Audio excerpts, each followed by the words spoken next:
Hello, everybody. Welcome to my so-called Gen X life.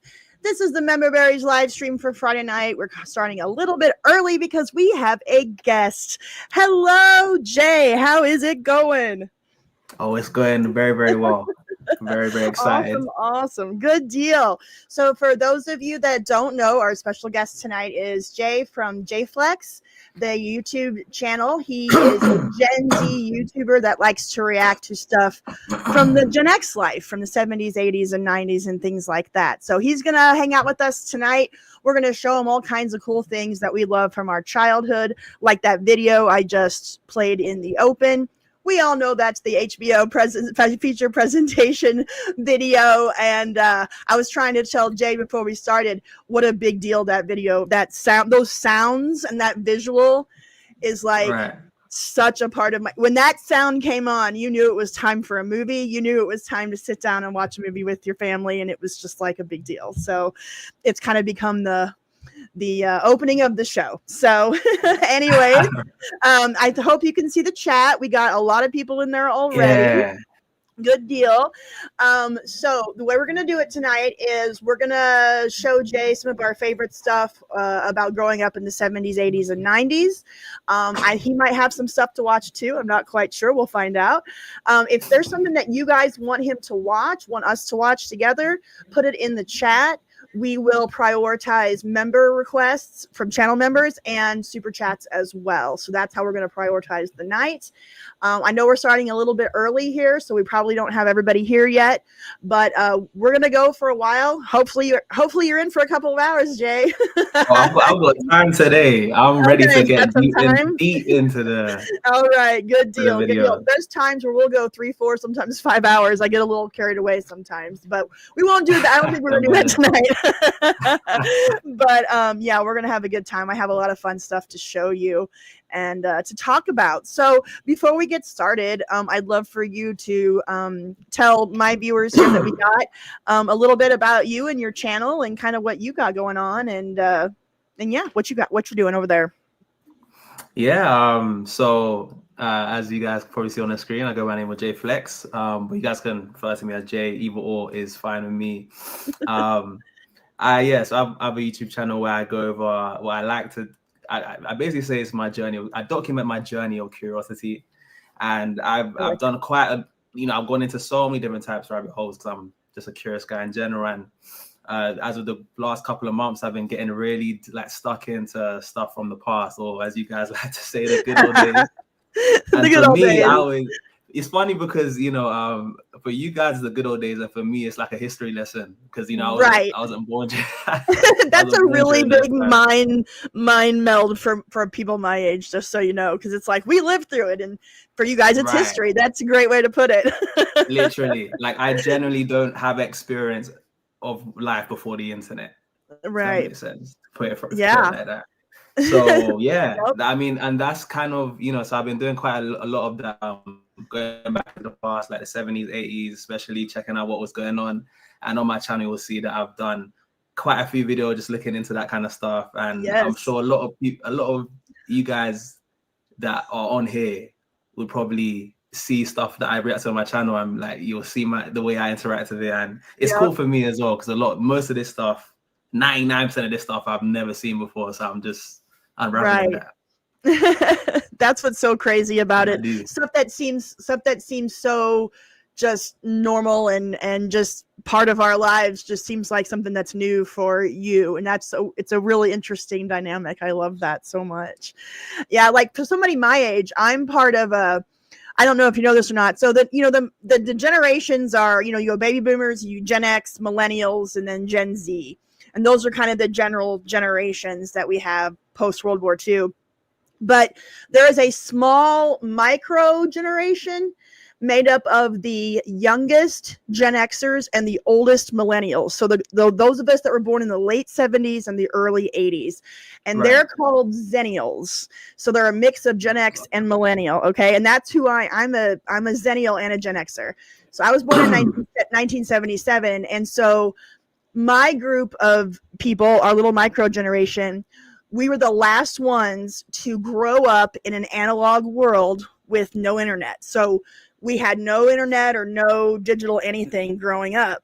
But as soon as I got into high school, the internet came. So we got the internet we got internet in my house when I was 14. So that was when it first came out, like 91, 92. So we have a completely different, like it just, everything switched as soon as we got to high school. It went from, like phones on the wall with cords and, like, I mean, like calculators, typewriters, all these old tech. That's what we grew up with. And then everything went digital when we got into high school. So it's like a really weird, it's a really weird thing. So, it's just, we have people my age have a very unique experience because we lived in the old and then we lived in the new. And so now boomers obviously are there too, but boomers were adults and stuff before the internet came out. So they were already, so, but, when I was little, we had VCRs and phones on the wall. I still have a VCR actually. Really? Yes. I have a VCR. When I was younger, we had video cameras. We had these big bulky video cameras. Your phone wasn't a camera. So, but I was always interested in television and movies and all that stuff when I was little, and we had a video camera. And so I recorded everything. Like I took a video camera around and I recorded my high school life, my college life. I had a video camera with me everywhere I went. And so I have and then I recorded a ton of stuff off of television. So I have boxes and boxes and boxes here. I'll show you. Hold on. Oh, wow. Getting exclusive behind the I scenes. have boxes and boxes and boxes of VHS tapes. Wow. Have you ever seen a VHS tape? I only just discovered what those were like a couple months ago. Really? Yeah. So this is what you would use to record off of TV. So you'd have a VCR connected to your television, and then you'd use these tapes and you'd record television, right? And then these are the videos. Correct. Yeah, these are the tapes that you would put into the camera. That's how big the cameras were. And then you would record your tapes. You would record on these as well. And that's how you'd be able to play them on your television. So I have boxes and boxes and boxes of these. So what I've done is I've taken my VCR that I still have and all my VHS tapes, and I'm making them digital, and I'm putting them onto a channel called Natalies VHS Vault. So, so like I have tons of stuff from my childhood. I am not going to bore you tonight with home movies too much, but I will show you a couple of things from when I was a kid. I would love to see. Yeah. Okay. Good deal. So that's kind of actually pretty cool. Yeah. I'm a total nerd. So yeah, let's say hi to everybody in the comments real fast before I start showing you crazy things. So here we got Robert's here. Hello, Robert. We got JB1981. Christopher Savak is here. Swift -1. How's it going? There's Jabbar Robbins. Hello. All right. Vizak, Teddy Strong Bear, Miss Starlight, Terrell Hamilton. Thank you guys so much for joining us early tonight. Darth Ken 81 is part of the early squad, so I appreciate that very much. You'll probably see a bunch of people start popping in here over the next hour. So sounds good. We have a pretty good little group here. Now, one thing I wanted to kind of explain. I don't want to sound like an old person being like back in my day, but I'm going to try not to. I'm not going to try to be that guy. Okay. So if it gets a little, if I start sounding like that, please to be like, stop. Okay. All right. So when I say we grew up in an analog world, what that meant was, there was only 3 television channels in the United States. And I'm sure it's probably pretty similar in the UK. There was only 3 channels on television, right? So you didn't have the internet, right? There was no internet at all. So you didn't have any of that. You couldn't watch videos. You couldn't stream music. None of that. That was not a thing. Crazy. So the only way that you could consume pop culture, is through the television and then listening to music on the radio. And so we had 3 television stations, networks, until the late 80s. And then the Fox came along, there was 4. So what that did was that meant that everybody in the United States, every kid in the United States in the 1980s watched the exact same television shows. and the exact same television stations. Okay. There was only 3. So it didn't matter where you were. If you were in the Midwest, where I'm at, if you were in California, if you were in New York, there was 3 stations to watch, and that's what you had to choose from. And so because of that created a monoculture. So we all experienced the same TV shows, the same movies. We all went to the movie theater when everything opened, when a new movie would open, and we'd all go see it. So we all experienced stuff together. If you wanted to watch a TV show, if you wanted to watch a specific TV show, well, it was on Thursday night at 7:00, which meant you had to be home at Thursday night at 7:00 to watch that show. And if you weren't, you missed it. Like you didn't get to, there was no way to watch it again. So different. So yeah. And with music, the only way to get music was either to listen to it on the radio. So it was whatever your local radio station played, or you could go to the music store and buy a record or buy a cassette and get it that way. But you'd have to discover music because there was no way to find it. You'd have to like go to the store and they would tell you, hey, this just came out, or this just came out, or whatever. So anyways, I was just trying to kind of give you an idea of what the culture was like. So when I play certain videos, when I play a certain song, you'll watch the chat go, everybody remembers it. Everybody knows it. Everybody, because we all experienced the exact same thing at the exact same time. So, oh yeah, Robert wants me to mention today in 1981 was the day that MTV, here, I'll show you my t-shirt, music television. Today was the day that MTV launched in 1981, 44 years ago today. So it was that was a big deal. So that was another way that we got music was through MTV. So I just kind of wanted to give you that little background and everything. So okay, yeah. People are saying, yeah. Say that again. As in, like, that's literally what you just described there is literally the complete opposite to what I'm used to. That sounds so foreign to me. Like, having only 3 channels, and then you had to go and like find movies in the blockbusters or something. Yep. Like you couldn't listen to music whenever. Store. And then you showed me that VHS tape, which was huge. Like, why is it so big? And you put that in a camera.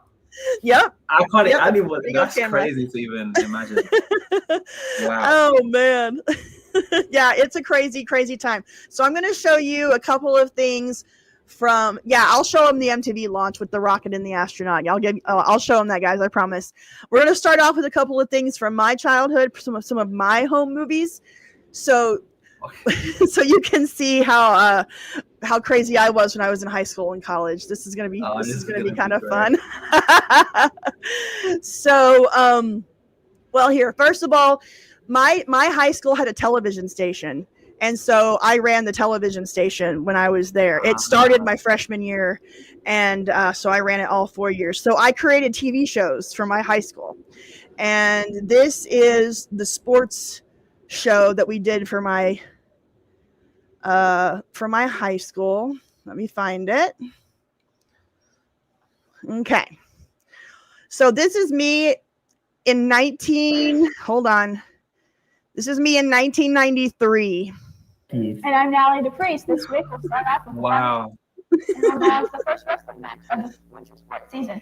The first is the boys basketball opening night against Papa. The audio's not going to be very great. I was gonna say, I thought hold on. I think a little bit. Yeah. TV has been able to do. We were very happy to be able to bring that to you. And even though they did lose, they still played really well against a second and state team. Yeah, they were a very good team. We'll be right back right after this. Now, I know it's going to be a little weird because there's no context to what we're talking about. But I would make music videos. I would make highlight reels of our high school basketball team. So this is one of those. Basketball game. The Farmington Knights had their season opener against the Poplar Bluff Mules. They had to face Stacey Nolan, who is a great guard who probably go on to a Division I school. Even though they did lose, they still had lots of great highlights and put out a great effort in this week's flashback. Oh, wow. Yeah. Gotta turn down the music. So this is my high school. This is my high school in 1993 when I was in like 10th grade. And these are all the new special effects of the video editing that we had at the time to make the screen look funny. I was like, this is like pretty advanced for 19. Well, I'm considering what yeah, I'll be 1993. Yeah. Yeah, you're not going to be able to see that. Here's the actual like basketball highlights without all the special effects. Here, I can make it bigger. Oh, right. But that's what life looked like in the old scoreboards, the old high school. Get my mug off there. Wow. So that was school. And I have a video called This Was School that I was going to show to you about what school was like back then. But here, let me show you something a little bit more like home movie-ish. All right. So this is in my editing software because I never posted this because this is like high school stuff. This is old. So this is my high school. Hold on. It's in my editing software, so it's not going to be that easy to see. But here is me in my bedroom in 1993. And there's my phone. This was my phone. Look at that phone with the coils on it. Like that's attached to the wall, right? Yeah, this one wasn't. Crazy. This one actually wasn't attached to the wall. It was very high tech. You could actually. It was sitting on my table, and it was connected to the wall. Yes, but we had our phone in our kitchen was actually attached to the wall that you had to take it off. But this was this was a big deal when you were in high school in the 80s or 90s. If you got your own phone in your room. And then another big thing was getting your own phone line. So before we had cell phones, like you had landlines, right? And you had one line for the house. You had one line for the house. And then if you were really like fancy, if you were a teenager, you would get your own phone line. So there'd be a second phone line that would go into your bedroom, and that was just yours. So you didn't have to take up the phone for everybody else. Okay, wait. So yours, because back in the day, let's say you had like a crush or something, and they called you, that anyone could intercept, pick up the phone and listen. yes. That's every phone in the house. Yeah, every phone in the house was connected to the same phone line. And so if I was on the phone, my mom could pick up on the other end and be like, Natalie, get off the phone. I need to use it or whatever, So if you had your own phone line, you were doing big things. That's a big deal. Yes. And also when the internet first came out, it was dial-up internet. And so in order to get on the internet, you couldn't use the phone because the computer had to use the phone line to call into the internet. So yeah. Yeah, I know it sounds weird, right? I don't even like. So if someone went on the internet or something, that's just it's just ruining the whole conversation. Like that's oh yeah. Or you could always, like, if you wanted, if your younger brother or sister wanted to listen in on your phone call, if you were talking to a friend or to, a boyfriend or girlfriend or whatever. But you could always kind of hear, there were like little audio clues that would tell you that somebody else was on the line in your house. And you'd be like, I'd be like, Dave, get off the phone. My brother was Dave. So you could tell. Oh, wait, so you could, wow. Okay, that's advanced. There was little audio that's like clues. A little nuanced point. I didn't even realize it. Wow. Yep, you could tell. There were like little clicks or little things in the phone that if you heard them, you'd be like, oh, somebody else is on the line. Yeah, the clicks. Everybody's saying the clicks. Yep. The click. Wow. The clicks. Yeah, you could hear the clicks. Mm-hmm. Yep. And when phones were crazy because obviously, caller ID popped up in the 80s. Before there was caller ID, you didn't know who was calling, right? The phone would just ring and you'd have to answer it, and you didn't know. Nope, you didn't know who it was. Wild. And then we got caller ID in the 80s, so you could know who it was from their phone number, and you knew everybody's phone number. Like everybody knew their phone number, their best friend's phone numbers. Like that was, I could still tell you my phone number from when I was 7 years old. Really? Everybody had to memorize phone numbers because there was no other way to contact people. Crazy. With what you're saying now, it's just making me realize just how much more advanced things were when I came into the picture, you know, in the 2000s, because what even what you're saying now about having to remember a phone number is literally something I've never had to do in my life, other than my mom's number, because it's just like of emergencies and stuff like that. But mate, I'm just like, where's like no phone log? You can't see, you know, your list of contacts. Nope. And if you wanted to call, like, if you called somebody and they were already on the phone, you would get this thing called a busy signal. Like you couldn't get through the line. You would get this thing. Okay. Let me see if I have, I'm sure there's got to be a video. Hold on, of a busy signal so you can hear what it looks like. Busy signal. So let's see. Yeah. So if you called somebody and they were already on the phone, this is what you would hear.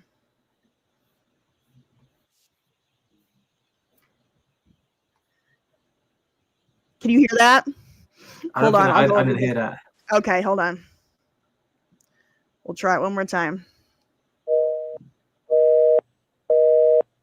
Oh, okay. That sounds familiar. I feel like I've heard that before. Yeah.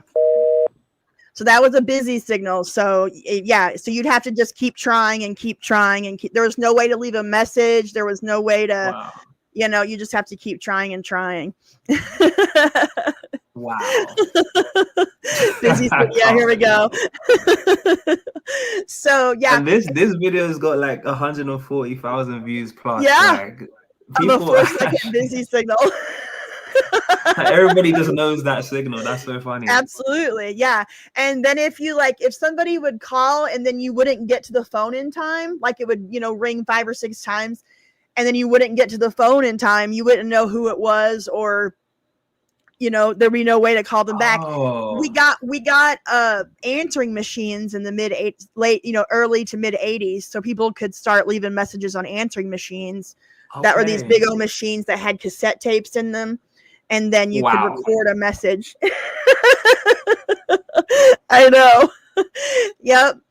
Oh yeah, the phone was off the hook on purpose. Yeah, sometimes the phone was off the hook on purpose. So yeah, if a lot of times if you didn't want to get phone calls, you would just take the phone off the hook, and that way you couldn't get any calls into your house. And then people that were trying to call you would get the busy signal. So if you so if you wanted to, like, you know, make it look as if you were busy. Yes. You didn't want to Yep. You didn't want to talk to anybody. Yeah. And then we had like different things like here, I'll ask the chat. Hey guys, what was star 69 for? Here, we'll watch. They'll tell you. Tell us what star 69 was and star 67, and tell us about time and temperature. What is hold on, it's gonna start popping up. There we go. To get someone. Brad, stop it.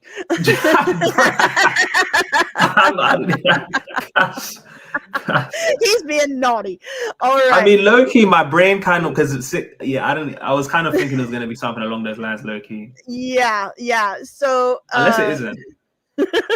So star 69 was returning a missed call. So like I said earlier, when the phone would ring and you wouldn't get to it in time and the call ended before you were able to answer the phone, you could hit star 69 on your phone and it would call the number that just called you. Okay. So yeah. All right. So yeah. Star 67 was to block a number. That is correct. And then so you could block numbers back in the day. Okay. Yep, with star 67. And let's see. Oh, tell him about 976 numbers. Okay. So should I tell him about 976? Should I call him back? Tell him about 976 numbers? Okay. Oh, I have to know what it is now. They were naughty numbers. Okay, so back in the day, there were these these exchanges. So you would have like 1-800, 1-900, 1976. Like these were that's what so like, oh gosh, how can I explain it? So yeah, for 1-900. Okay. So basically how it would work, I'm going to try to explain this. So to call somebody because you had to pay for every call, right? Long distance call. It wasn't free. Okay. You had to pay for long distance calls. So 1-800 numbers were for businesses long distance that you could call for free, and the business would pay for it. 1-900 numbers were numbers that you would have to pay for by the minute. So there was like dating hotlines, there was music hotlines, psychic hotlines. Wait, what? Wait. Even that what you just said there is crazy to me, but I'll obviously let you explain the thing. But go ahead. I was not expecting that. No, because like, wait a minute. So there was dating numbers you could call that you'd have to pay by them. So you just call a random person, like, and then someone else. No, it would be set up. So like you could, as a business, you could set up a 1-900 or a 1-800 or a 1-900 number. Here, let me see if I can find a video that'll explain 1-900 numbers. Better than I can. Okay, so here we go. So your favorite celebrities would have like a 1-900 number, and you could call for like a couple of minutes, and you'd get a recording. You could listen to a recording of them saying hi. Here, I'll show you a commercial. Wow. So this is the Corey hotline. Back in the 80s, there was these two actors named Corey Haim and Corey Feldman, and they were huge stars. And so this is their 900 number to be able to call. Now, granted, and the cost would be like $2 per minute or $5 per minute. It was a moneymaker. So here's what it looked like. Oh, and 976 numbers were sex lines, just so you know. Okay, right. I can imagine. Yeah. Right. Yeah, so here's the 900 number commercial for the Corey's 900 line. Guess what? Corey Haim and Corey Feldman are giving out their personal numbers. If you call 1-900-909-3700, you can listen to their private phone messages. Okay, I don't know if you can hear that very well because this is a very bad tape. So here it says, so call Corey and Corey, 1-900-909-3700. It's $2 for the first minute, 45 cents each additional minute. And all you're doing is listening to recordings of them tell you this, that, or the other, right? It's really stupid stuff. I wish you could hear it better. 976 was like audio only OnlyFans. Okay, see, that makes sense. I understand. That makes sense? That's a good way of putting it. I like the way. Yep. Oh, we got a super chat. We got some super chats.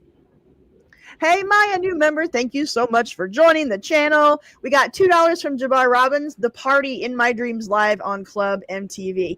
All right, we'll show that to him in just a second. Jessica Lee, $20. Thank you so much. Good morning, afternoon, evening. Not sure what time it is for Mr. JayFlex. Nice to finally see this collaboration. Thank you so much, Jessica. I appreciate that so much. Appreciate your support of the channel. Yes. So Jabbar, we will get to that Club MTV clip here in just a second. I'm going to try to show him a better lines or a better video of Here we go. In the 1980s, telephones were used for talking. And a 1-900 number was there for every occasion. Starting at $2 for the first minute, you could call NASA and listen in on a space shuttle. Another number allowed teenagers to leave messages for heartthrobs Corey Haim and Corey Feldman. And if you had a rough day, a special 1-900 number helped you sob your sorrows away. Okay. Oh, that's all. Okay. So that makes sense. Yep. Yeah. And so how would you find out what numbers, like would it be advertised beforehand and then you knew through that, or like? Yes, you would get for the 1-800 and 1-900 numbers. So like before, like for commercials nowadays, they'll put on their Instagram or their their TikTok or their whatever. They're on a commercial, they'll put their links to their stuff. Well, back then they would put on their number for you to call. So either their 800 number or their 900 number, depending on what they were. Right. So, and we also had phone books. Are you familiar with phone books? I came across, again, most of these things that you're talking about. Not all of them.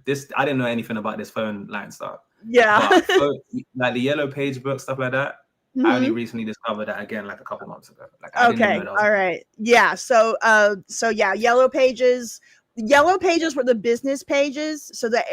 So everybody got a big book, and once every couple of months or once every few months.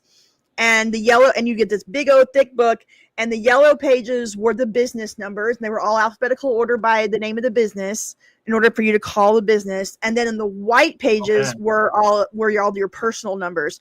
So everybody had their phone number and address in a book that everybody got dropped off to them. So you would, That's a little bit much, no? Yeah, it was totally normal. It was completely normal. We had it was just like it was just, here we go. Yeah, reach out and touch someone. Here, I'll show you some phone book commercials. This will give you a little bit better idea what it looked like.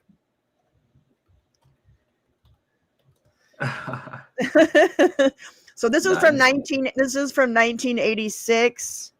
Hold on. Let me bring it up. So moonbeam comment. Hashtag flex up the color. That's funny. That's a reference to my outro. I always say I always choose like a heart at the end of it, like a different color. Oh, gotcha. Yeah. Nice. Yeah. And then some people, some of you guys who don't have emojis, I just say put hashtag flex on. So gotcha. I love that. She's a real one. She's a real one. That's awesome. That's awesome. You got some fans. I love that. All right, so this is a phone book commercial from 1986. Okay. So you can hopefully we can hear it.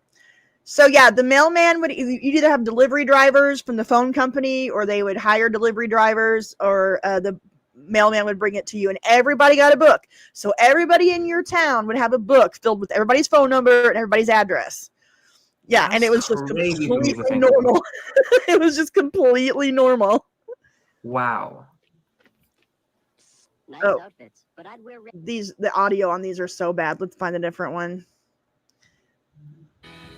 It's simpler, so handy, it won't waste your time. In the neighborhood phone book, it's easy to find. Easy to find things, our book is the key. The neighborhood phone book from GTE. I want my neighbors to see my ad. I do business here, in this neighborhood. A lot of my customers use the neighborhood phone book. So easy to use, so easy to see. The neighborhood phone book from GTE. So yeah. I don't know how I feel about that advert where they were talking about it's easy to find and stuff like that. I'm not trying to have my number out there like that. I know, and we didn't think anything of it, at all. Right. And that's how you would look people up. Now you would in order to keep your name out of the phone book, you had to pay. You had to pay like, I don't know, it was like $10 or $20 to keep your name and your number out of the phone book.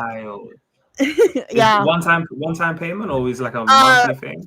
For a one time for every book. So the book came out like twice a year, I think. So yeah, twice a year. Yeah. See, people are telling you here. My parents did not have their name listed. I see. Yep. Okay. Let your fingers do the walking. That was the slogan of the yellow pages. Here, let your fingers do the walking. I'll show you that. And if you're not like, if this stuff is boring, just tell me. I don't know what's interesting and what's not. Yellow pages is a pet. Whether you already have an animal or looking for one, that's creepy. And you'll find pet shops, kennels, even veterinary services close to where you live. So before you go walkies, give Yellow Pages a thumb. When you go what? I don't know. When you go what? Hold on, what did he say? That's such a creepy Pages a thumb. That's a really creepy hand puppet. So before you go walkies. I don't know what he said. That's gonna stay stuck in my head for a long time. I'm just gonna start going around saying, "Where do you go? Okay." I'm gonna start doing. You're welcome. Funny. Let's see if this one. Mr. Copa? Yes. I'm your Bell System Yellow Pages representative. I'm here to help you. Well, I'm in the book. What more can I say? The Bell System Yellow Pages can do the talking for you. The food is great. Mama does all the cooking. Well, say it. I said it. Say it here in the yellow pages, where 4 out of 5 people left their fingers through the walking. Mama, she's here to help us. Really? Give him my apron. Get the yellow pages talking. Mama does all the cooking. Let your fingers do the walking. So this was basically the internet before this was Google before Google. So if you wanted to find a business, find a phone number, find a place to get your car fixed, find a place to, you know, a restaurant to eat at, or what, I mean, just whatever it is you needed before Google, you had the yellow pages. So that's what that was. Wow. So I didn't mean to totally get on that tangent of phone books, and phone stuff, but yeah. So there you go. No, I love that. I love that. Yeah. I had no clue, and I'm considering how that's one of the things that I've only just discovered. I'm actually really excited to see what else we uncover in this live stream. Good deal. Awesome. That's so great. Yeah. So I'll go back to my where is it at? So there's me in high school on my phone. That's how we got on this tangent. So I was having trouble with we're full circle now. Yeah. You're right, I shouldn't. So this is a whole TV show that's scripted. So what we're saying is irrelevant. But there's a couple of my friends. This is my kitchen, and that's my family kitchen phone line that she's using right there. So okay. Let me see if I can. I know I have my. Oh, here's my computer that I had. This is my friend. Hold on. Let me get to it. This is my friend Amy. She's using my computer. I don't know if you can see that or not. Let me see if I can make it a little bit bigger. Yeah. Oh wow. Yeah. That's a bulky computer. So that was our Apple. I think that was our Apple II. I believe that, you know, no internet access. You just basically used it to write a paper, but then you had to have a printer connected to it to print it out. So I can imagine a printer was probably like huge and clunky and made very lots loud. of sounds. Yeah. Have you ever heard a dot matrix printer? Do you know what that is? I don't think so. Here. I remember coming across like a cashier's like till, or like a printer for receipts back in the day, and I remember it being so loud, like before we had the printers, laser printers of today. This is what a dot matrix printer looked and sounded like. This is what you would have in your house.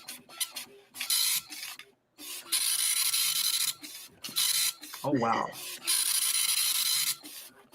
Oh my gosh.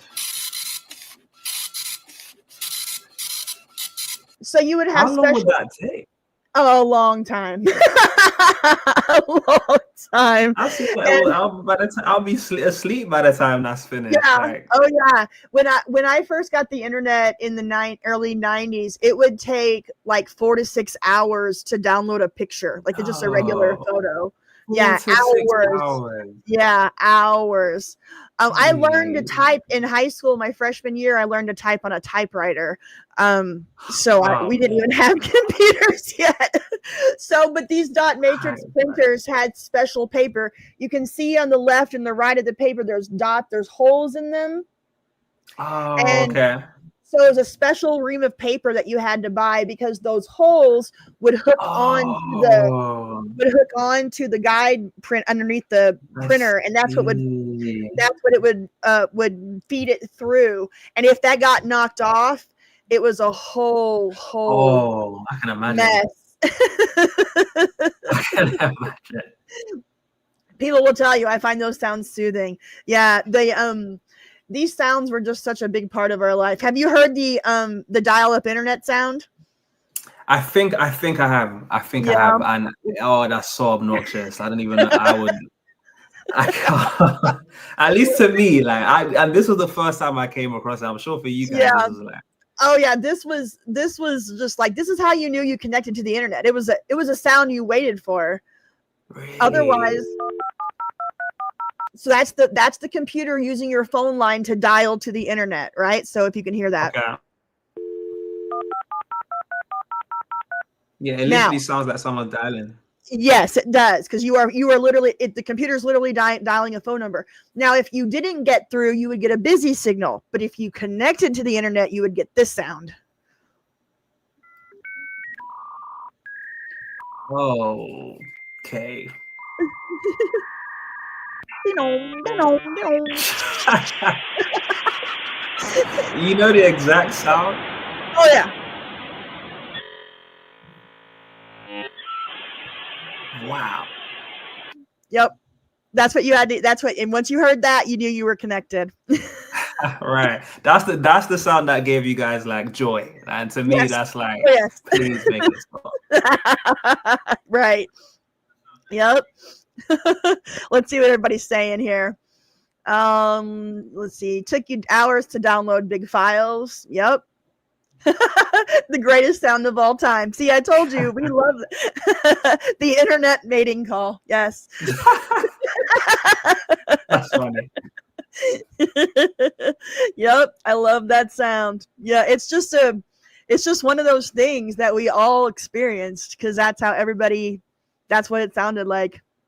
Yeah. So, do you know what I was gonna say as well? Because I feel like for your generation, or you said like Zennial period specifically, or I guess is prior to internet existing, like that time period, I feel like is unique because a lot of you guys experienced similar things, or if not the same things, because like you said, there wasn't as much as what I'm used to now.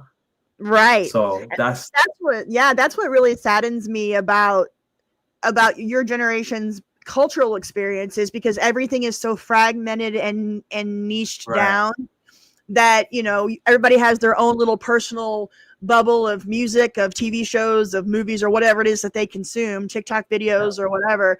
But back then, for our generation, everybody had the exact same stuff. So like I said, it was a monoculture. So we knew, we'd all watch the same TV show on a Thursday night and then be at school on Friday talking about it, or we'd all watch a movie on Sunday night and Monday, that's what we would talk about. They were shared moments, shared cultural moments. And it was really cool because now we all reminisce about these things, and we all had the same experiences, the same, shared experiences. So, yep. That's okay. John, we started early. That's all right. We started early because we have a guest, but we're going to go for a while. Appointment that's what it was called, appointment television. So if you wanted to watch a show, you had to be there on, Sunday at 8 or whatever. So there you have it, and there you are. That's different. So I hope that didn't bore you too much. No, I actually, honestly speaking, I actually love diving into this stuff and just finding out, because funnily enough, the more I've actually dived into some of these things from the past, it makes me make more sense. Like, two things happen. One, it makes me make more sense of what's going on now to a degree. And then the other thing is it makes me realize just how much times have changed, in the sense that, like, I feel like I can see how like a Gen X or someone in like an older generation will look at a Gen Zer more so, because I'm aware of the differences a little bit more. Right. So and I try to be aware of it because I have a niece and nephew that are Gen Z, and I and I try to talk to them and explain things, but again, I come off sounding like the old lady back in my day. I keep, and I don't mean to, but it was just the world that I grew up in, the world that Gen X grew up in, no longer exists, and that's a really hard, like a really weird thing to say, but it's true. Like, the world I grew up in does not exist, and it's hard to sometimes connect with younger people that because of that, like, we just have such different experiences. But I like to connect. Now, here, I'm gonna show you something fun. This, in the late 70s, early 80s, there was a PSA, or what we call public service announcement campaign, about, do you know where your children are? Now, I know that might sound weird, but I'm going to show you this video. Whoops, hold on. Let me bring it up. I'm gonna get there. So basically, our parents let us run amok, right? Let us just run and do it. And like, we left the house in the morning and we came back at night. We were gone the rest of the day. So our parents didn't keep up with us very much. So much so that they had to make public service announcements for people to check on their children. Yeah, crazy. Yeah. So I want to show you what that looks like, what these public service announcements look like. This is one of my videos called What is Generation X? I'm going to pull up a lot of my videos simply because I know there's no copyright issues. Makes sense. Yeah. Yeah. Makes so, sense. you know, I don't want you to think that I'm just like pulling up all my stuff, you know, but I know that my stuff is, we're good on copyrights. Yeah. Nah, makes sense. Hold on. Let me get to it. Where is it? It used to be that when school got out. Hold on. If I can find it, I thought it was here at the very. It is at the very beginning. There it is. To believe that one day we'd all be millionaires and movie gods and rock stars. Hold on.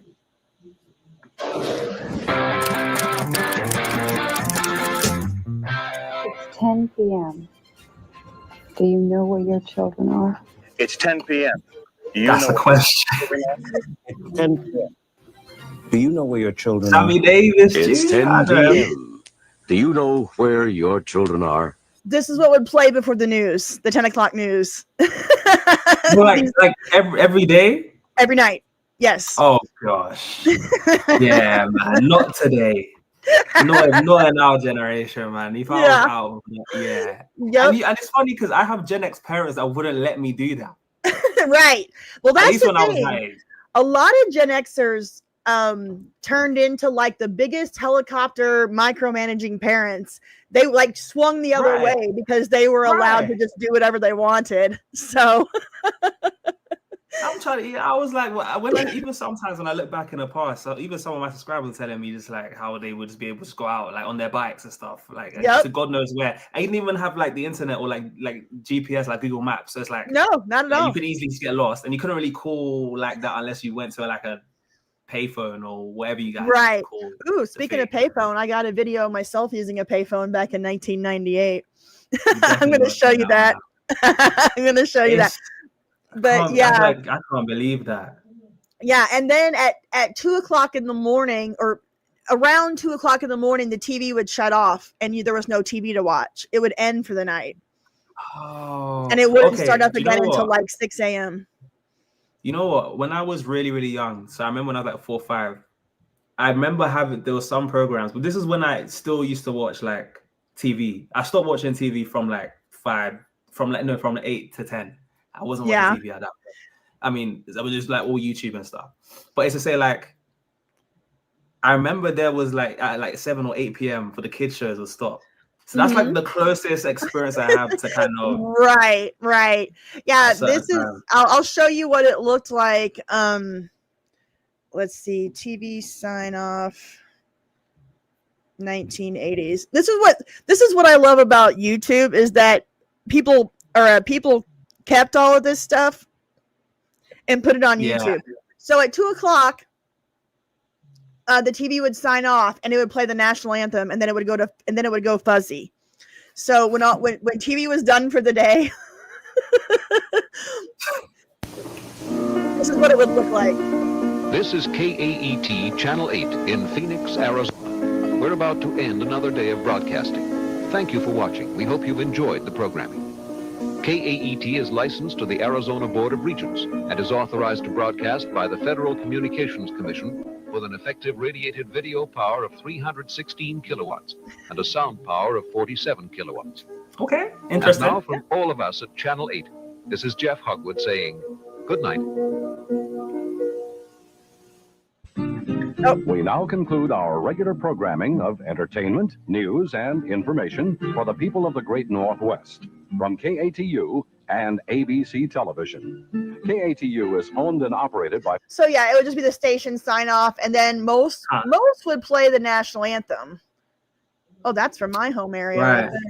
So yeah, and then they'd play the national anthem, and then it would, and they're like the American flag would be waving with the national anthem, and then it would just go to, static. Wow. Yeah. Wow. I don't know if we had something like that in the UK though. I don't know if it was like the same thing. Maybe some people in the chat would know. I think I have a few. I think I have a few people from the UK in the chat. Guys, if you are from the UK in the chat, if you're a Gen Xer from the UK, let us know what your late night TV was like. Did they sign off?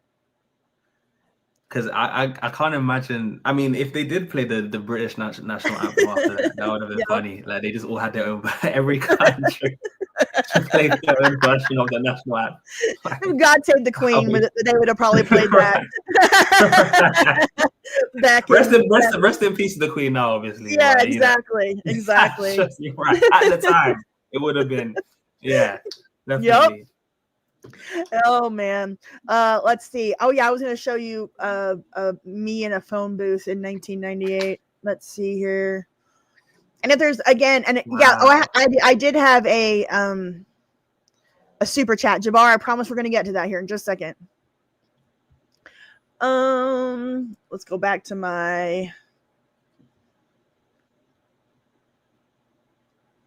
It'll take me a second to bring it up. View my channel. We're gonna get there. Videos. Okay, so this is me in 1998 with my friends in college. We went on a road trip together, and I just took a video camera with us. So this is what life looked like in 1998 while we were doing a road trip through the United States. Hold on, let me We'll go. I'll show you the beginning, and then I'll show you what the camera looked like, and then the payphone. This is the very beginning.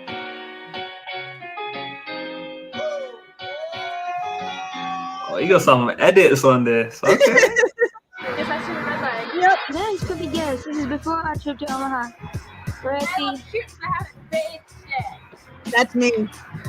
You can see Oh wow.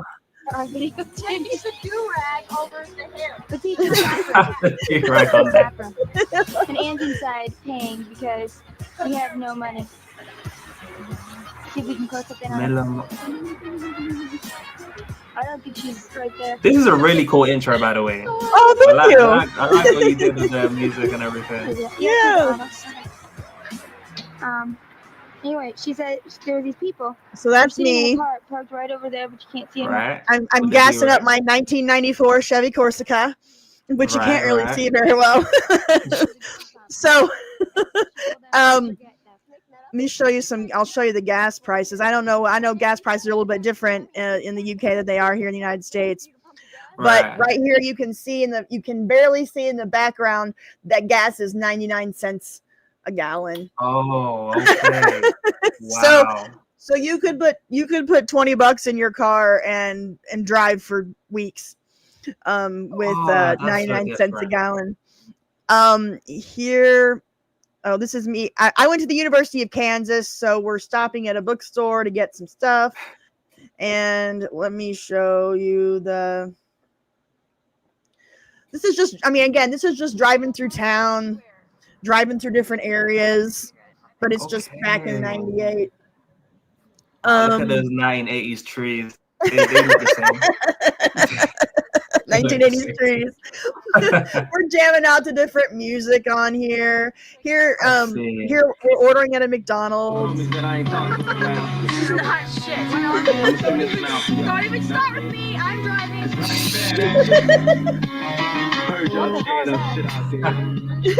Listening to Tupac. Music's blasting, yeah.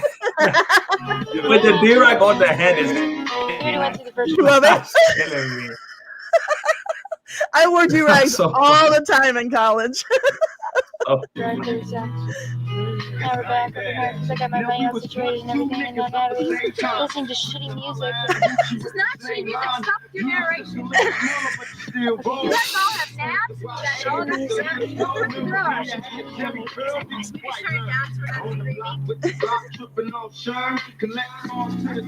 you, Natalie. You are my new best friend. Oh, hold on. I gotta situate myself. It's a deer. Nice, man. Look at how excited she is. 980s lighter right there. Yeah, we're all smoking. By the way, I'm getting ready to smoke a cigarette. I'm still a smoker. I know it's terrible. Back in the day, like smoking was, you can do it everywhere. Oh yeah. So Oh yeah. There's me again. Who knows what I'm talking about? We're giving a movie review here. Where is the? Oh, here we are using a map to get to our different locations. And an atlas. About right in there. I'm glad I never got to experience this. Right here somewhere. Actually, I'm not at the same time because because my Gen X audience would rip onto me because I would struggle if they like. I always get the if the internet went out, you would be struggling, and they're not wrong because I probably would be struggling because I've never had to read a map. Yeah, I still have an atlas in my car. So we're using the atlas to get. Yeah, I still use an atlas. I don't use GPS when I'm traveling. Why though? Because it's just I trust it more. Right. I can imagine. I just trust it more than I trust some, some AI telling me turn left or turn right. Like, I use the map. I use the atlas. Wow. I know. Here's the camera. Well, where'd it go? There's the camera. Can you see the camera that she's holding? In the big camera. Yeah, big O on the shoulder camera. Wow. Yeah. And then here is when we get to the phone booth. I gotta find it here. Sorry, it's taken me so long to find it. Oh, here we go.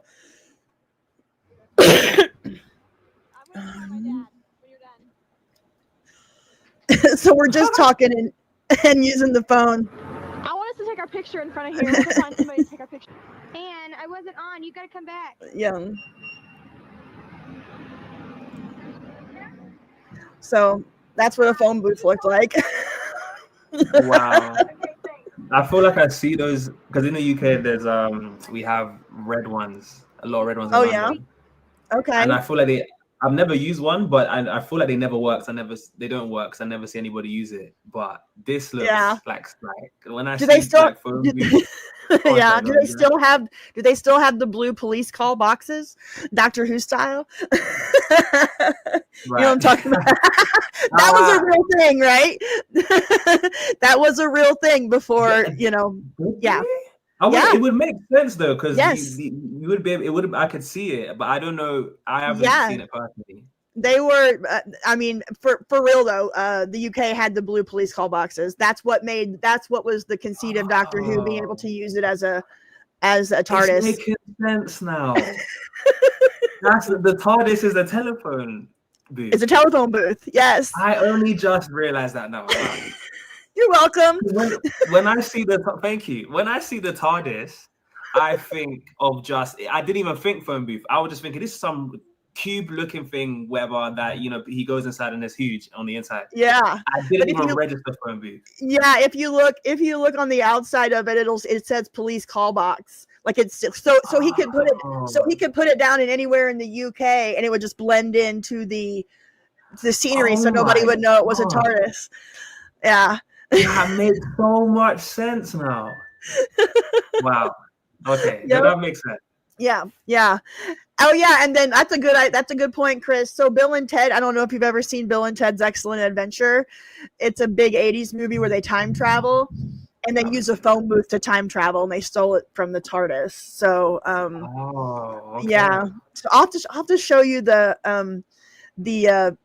trailer for Bill and Ted, because that was Keanu Reeves, one of his first big movies. Oh, really? Like a very young Keanu Reeves. We got some super chats. I don't want to skip these.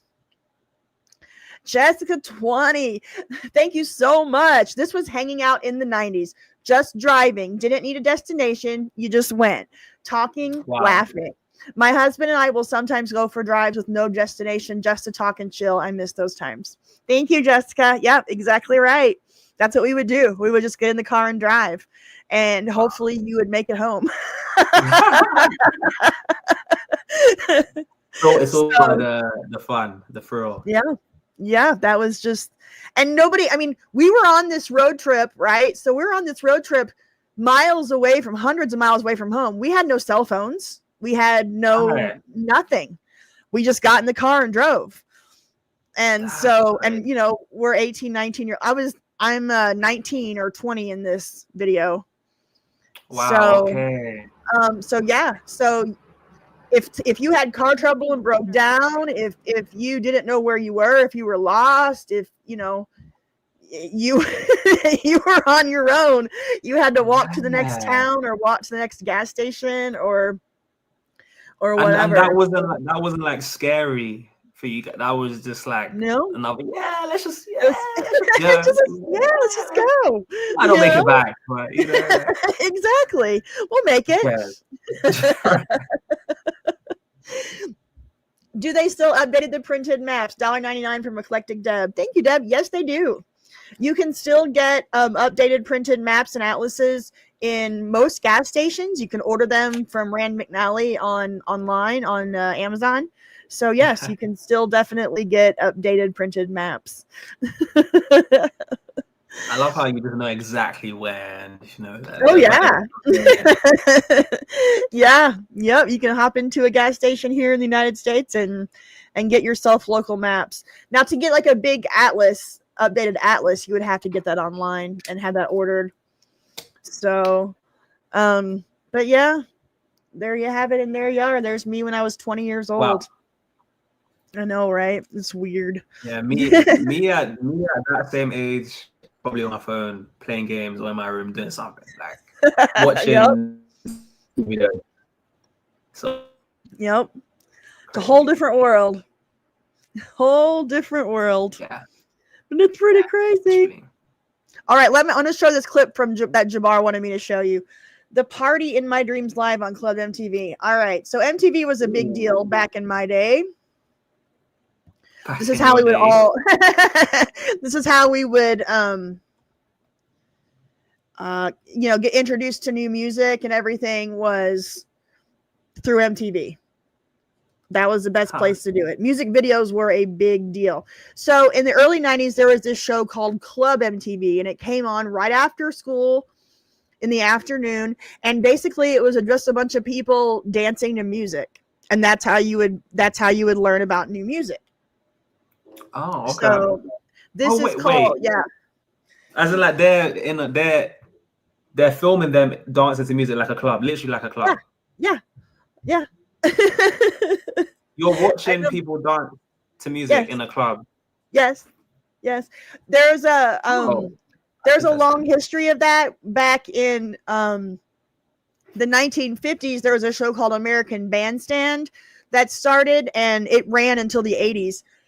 And that's exactly what it was, just kids dancing to music. And then they had Soul Train, which was kind of like the black version, the more funky soul R&B type stuff that came out of Chicago. And so between American Bandstand and Soul Train, it ran for years, decades. And then MTV started Club MTV. So it was a very common thing. So this is what it looked like. This is really scary. Club MTV. Woo! We're really happy to be here. Hey, welcome back downtown at the Palladium in New York City, and we've got some very special guests for you that are doing so well right now. They've actually been on the road with Taylor Dane, High Five, Vanilla Ice. Yes, that's downtown Julie Brown. She was one of the most famous MTV VJs of the early 90s. Oh, okay. Wubba, wubba, wubba. Yep, everybody's saying it in the chat. Here it is. Wubba, wubba, wubba. That was her thing. What is that? Well, she used to say that at the end of every video or at the end of every show. That was kind of like her catchphrase. But they do have a following all of their own, and they seem to like them here. So we're going to give up the Club MTV stage for a group of teens that have done a cover of a Dokken song. They're called The Party. In my dreams, it's still the same. Your love is strong. It still remains. Yeah, so they would dance to recorded music, and then they would have live guests that would come up on a stage, and they would, you know, each week you'd have some big famous singer or whatever or band, and they would perform live. So you would dance to the recorded music, and then they'd have a live performance from somebody.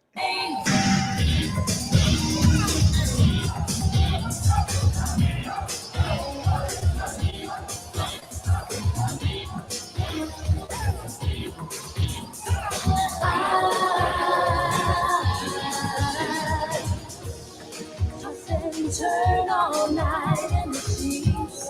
I can't sleep. Night after night, don't know what it means. In my dreams. This is actually a musical group formed from the Mickey Mouse Club, so this isn't normal. Usually you'd have like actual band, like bands, but this was a group called The Party, which was formed from Mickey Mouse Club members. I know that makes no sense. I'm probably speaking gibberish at this point, but but there was a long running show in the United States on the Disney Channel called the Mickey Mouse Club, and it was just this group of kids that would put on sketches and comedies. You know, it was just like a clubhouse, and we'd all hang out and laugh and watch stuff, and so and like gosh, I don't know do you know like who Britney Spears is, or Christina Aguilera, or Justin Timberlake? I'm aware of them. Okay, well, yeah, they were all Mickey Mouse Club members when they were little, and so yeah, a lot of famous alumni from Mickey Mouse Club. So yeah. I'll realize today that baby, your love is found a way. In my dreams, it's still the same. Love is strong, it still remains. In my dreams, you're still by me. Just the way you used to be. Yo, ready?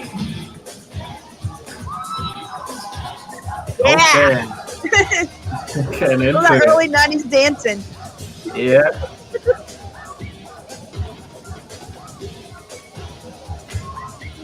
Classic. Oh yeah.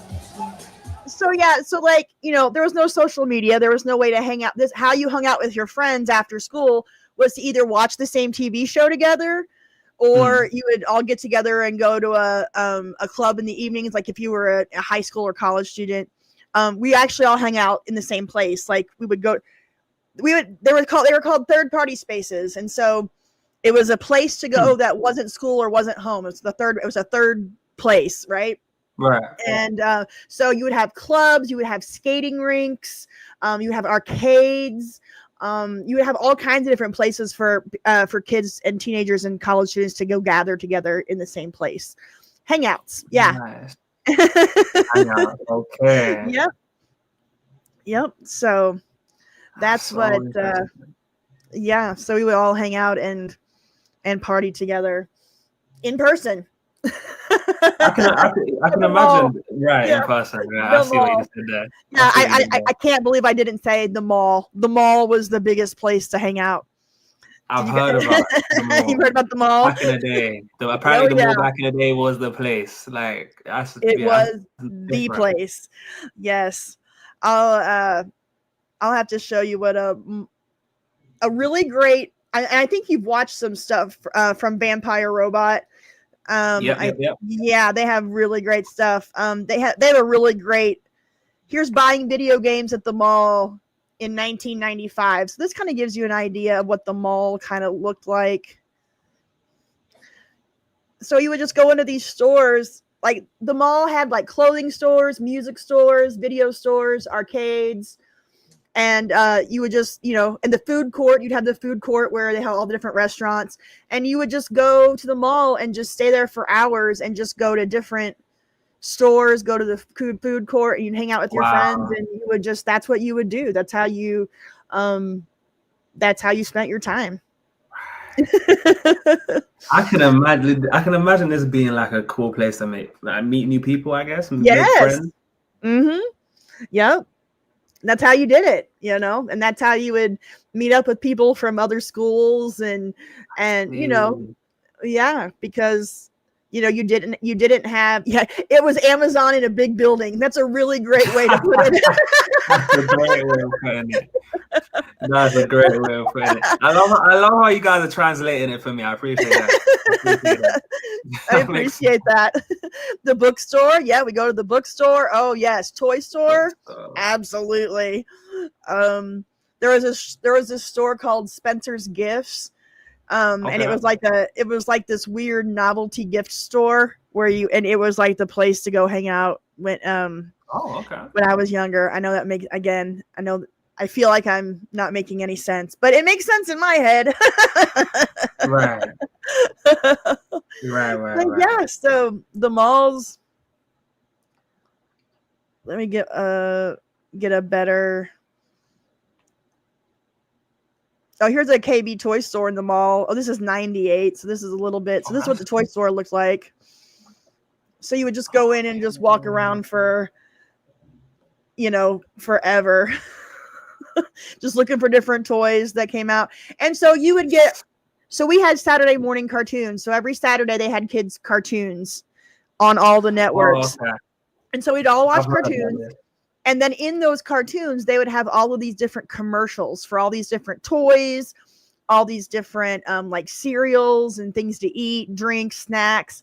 And so you would watch your cartoons, you would get an idea, you would watch all the commercials to see what the new toys were, what the new things were. Right. And then you go to the mall and go to this toy store and you would find the things that you saw on the TV commercials on Saturday morning. Okay. Question. Okay. So are Saturday morning commercials like commercials that come on in between things you actually want to watch, or is it just a whole day full of commercials? No, it was just like commercial breaks in the middle of the show. So it would look something like here. Because why was it Saturday? Cool. Why do people say Saturday morning commercials instead of like was it only on Saturdays that they did this kind of stuff? Yes. Yeah. So so there were certain type of commercials that they would only air during the Saturday morning cartoons, and so they were called Saturday morning commercials. Because they were directed at kids, right? Because kids were watching these shows. So so they would look kind of like this. Hold on. Let me go back a little bit. No, get your butt back. Imagine me and you and me together eating golden grams so happily. That crispy graham and honey toast was meant to be so happy together. Love that golden honey and graham cracker taste of golden grams. It's a part of your complete breakfast. Those golden grams. So cereal was a really big deal for for Saturday morning. I can't believe my eyes. New pudding roll-ups, pudding in disguise. They can be lots of things pudding can't be, but the yummy, yummy taste, that's pudding to me. New Betty Crocker pudding roll-ups in milk chocolate, chocolate fudge, or butterscotch. Real pudding in disguise. New pudding roll-ups, am I surprised? Pudding roll-ups, pudding in disguise. New pudding roll-ups. I like this one. I like this one a lot. That was cool. Ice cream. It's easy. We're Wish World kids. Treats and sweets opens up to more. Wish your fridge into an ice cream store. Ooh. Shelby serves her favorite treat. Scoops up sundaes that are neat. Wish World kids. Read and speed becomes a car now. Just you can drive for an ice cream bar. Great. When you wish for one, you get twice the fun. Wish World kids. Each play set sold separately. Treats and sweets and Read and Speed come with it. So yeah, so they'd have these different commercials, but then they would have these different bumpers. I know that makes no sense. Bumper. Yeah, these different bumpers. Let me see if I can find the bumpers. Hold on. Saturday morning commercial bumpers.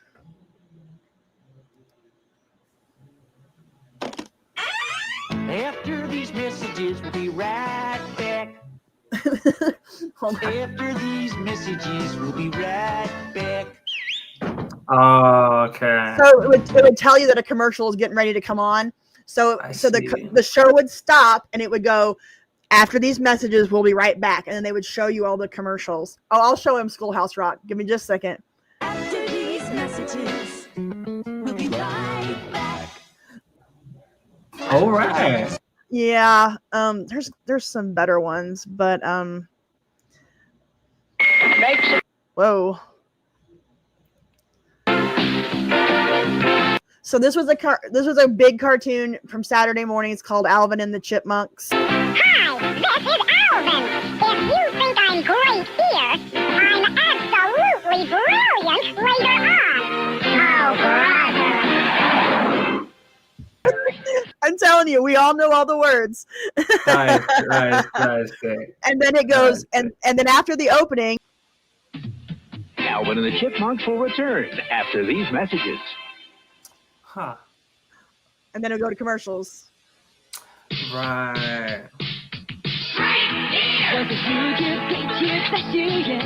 Together we all got through. Right here. Learning new trades, making the grade like only we could do. Right here.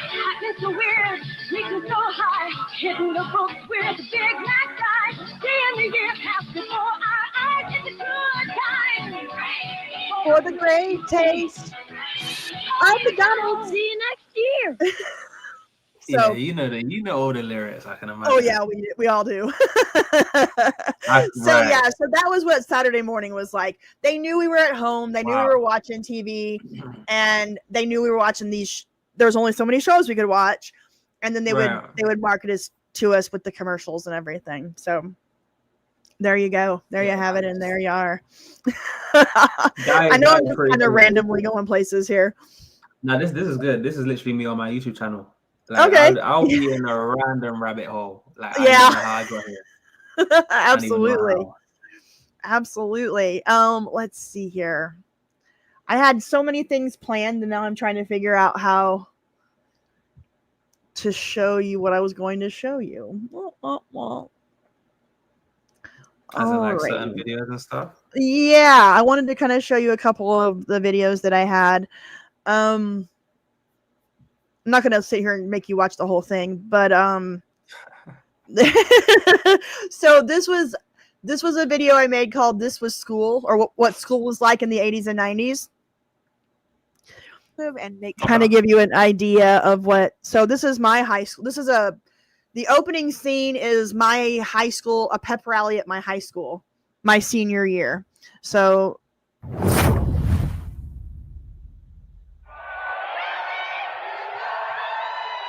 I can't see anything, by the way. Okay. Oh, sorry. I'm sorry. Okay. So we would have pep rallies before like a big sporting event, and like everybody in the school would come to the gym, and we would all get excited about the game that was coming up, and we'd sing our school songs, and the cheerleaders would do cheers, and that's what this is. What we're singing our school song. Oh, hey, there's me. Wait. What's a pep rally? Just so I know what that is. I don't know if that's a US thing. Yeah, a pep rally. So everybody would gather in the gym, so the gymnasium where you play, the basketball court. Right. And everybody in the school, so you can see in the background here, everybody in the school is in the bleachers. And then the cheerleaders would come out, and they would lead us in cheers. Okay. Like it was like the big game, like we have a big football game that night, right, with your rival school, and before you would go to the game, you would have a pep rally to kind of like get so yeah, this was 1995. Yes, that's correct. So yeah, you would go to the gym, and the cheerleaders would lead you in different cheers and like hype up the team, get them ready for the whole football team would be there, or the basketball team, or whoever you were cheering on. And so we would do cheers. The dance. I was on the dance team. So the dance team would perform do a performance. Wow. And then you'd have all the football players come out. The coach would come out and be like, hey, we're going to have a great game tonight. Hope you guys come out to play. You know, like it was just a way to get out of class for an hour or two. But it was, yeah, it was called a pep rally to hype us up. So it's just to get everybody like school spirit and to, you know, and get all excited for the game that night or whatever. So, yeah, that is actually pretty cool. I don't even know if they had that in the UK or a UK version of that, but this is like from what I see in America, like school spirit, like people getting into the like school stuff, like that is fun. Yes. Like when it comes to schools in the UK, so I know it's very different. So like here we have kindergarten, which is like your first introduction into school. And then we have grades 1 through 12. So you go to first grade, second grade, third grade, and you know move on until you get to after you get through 12th grade, you graduate, and then you can go to college or work or whatever. So high school is 9th, 10th, 11th, and 12th grade, and so like it's your final years of school before you go off to college or go to the real world. So like how do you guys do school? Like what? Okay. Yeah. So like our kindergarten would be so you have some kids go to nursery. So that's like I might butcher it a little bit, but it's like I'm pretty sure it's like 3, 4 in that realm. And then you have our kindergarten is called, my brain's going blank. It's like reception. Yeah, it's like we call it reception. But then that's like the first year of primary school. In a way. So our primary school it would be years 1 to 6. Okay. And then we have like kind of what you guys have with high school. That's our secondary school. Okay. And that's from 7 to 11. And then we have this thing called sixth form. That's like 12 to 13. And then you go to college. Gotcha. So, yeah, it's kind of similar. Like your high school will be like our secondary school. Right. And our secondary school is like the last parts of our secondary school is still your high school, but the last parts like 12 and 13 is sixth form, and then you go college. Okay, gotcha. So that's pretty similar. Yeah, so your primary school would be what we call elementary school. And then and so elementary school is grades 1 through 5 usually. Okay, and right. Then we have what's called middle school or junior high, and that's grades 6, 7, and 8. And then we have high school, which is 9, 10, 11, and 12. So, Brian has a question. $1.99. What are your A levels and O levels? What are those? Okay, you know? A levels. I know what A levels are. That's what I did in sixth form. So years 12 and 13. But O levels, I didn't do O levels. I think that was either before my time. Okay. I don't think we do O levels anymore. Let's find out. We could double check that. I definitely didn't do O levels in the UK. Unless that's a way of. It says in the UK, O levels or ordinary levels were a subject-based academic qualification that students typically took at the age of 16. They were part of the general certification of education system. Okay. It was a stepping stone. It was a stepping stone to more advanced A levels. O levels were replaced in 1988 by the General Certificate of Secondary Education, the GCSE. That's what. Wait, say that last part again, sorry. It says O levels were replaced in 1988 by the General Certificate of Secondary Education, or the GCSE. Okay, I'm with it now. Okay, so, you understand? So I did GCSEs. So if that replaced O levels, yes, that must have been before I came into the picture. Right. And yeah. The O level, yeah. Okay, that makes sense. There you go. Oh, thank you, Moonbeam. Yes, I graduated 30 years ago. My 30-year high school reunion is this fall. Crazy. Nice. Did I miss any super chats? Let's see. Oh, here we go. $5 from VZac. Have either of you listened to Plastic Love, Ulterior Motives, or Subways of Your Mind? 380 songs that only blew up in the last few years. I have not. Have you heard of any of those? No clue. I'm glad No you don't clue. know. I have I'm not the no only one. idea. I'm not Plastic the only Love. one. I'm gonna bring up one. Just I gotta be really careful with music, but Yeah, I can imagine. But I mean, let me see. Plastic Love.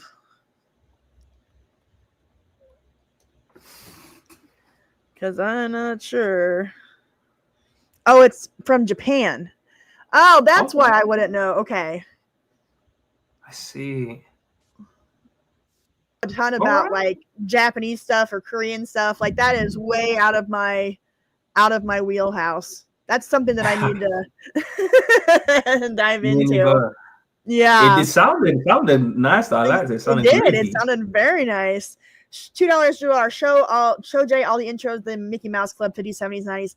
I really don't want to. That's kind of not what we're doing today. I might show him one from the 90s, but we already covered the Mickey Mouse stuff from the MTV clips. So I might, if I can get to it, I might show some 90s clips, but not really what I want to do now. But thank you so much for the $2. I appreciate that very, very much. So we'll go back to school here. So let's see. The boys were usually on a Raleigh or a Huffy. So some kids, we would go to school. We would either bike to school or go on school buses, or our parents would drop us off. I'm pretty sure that's probably pretty common in everywhere you go. We would also drive to school. When we got to high school, everybody got their own. Like my first car was a 1980 Buick Skylark that cost $500. Wow. Okay. Yeah. Wow. Yeah. But $500. we would all have cheap cars, and that was like a big deal. You get your license right when you turn 16, and it was like a rite of passage. It was a way to get out of the house. Okay, I can imagine. Yeah, so your parking lots at high school would look like this, with all of the different types of cars, old muscle cars.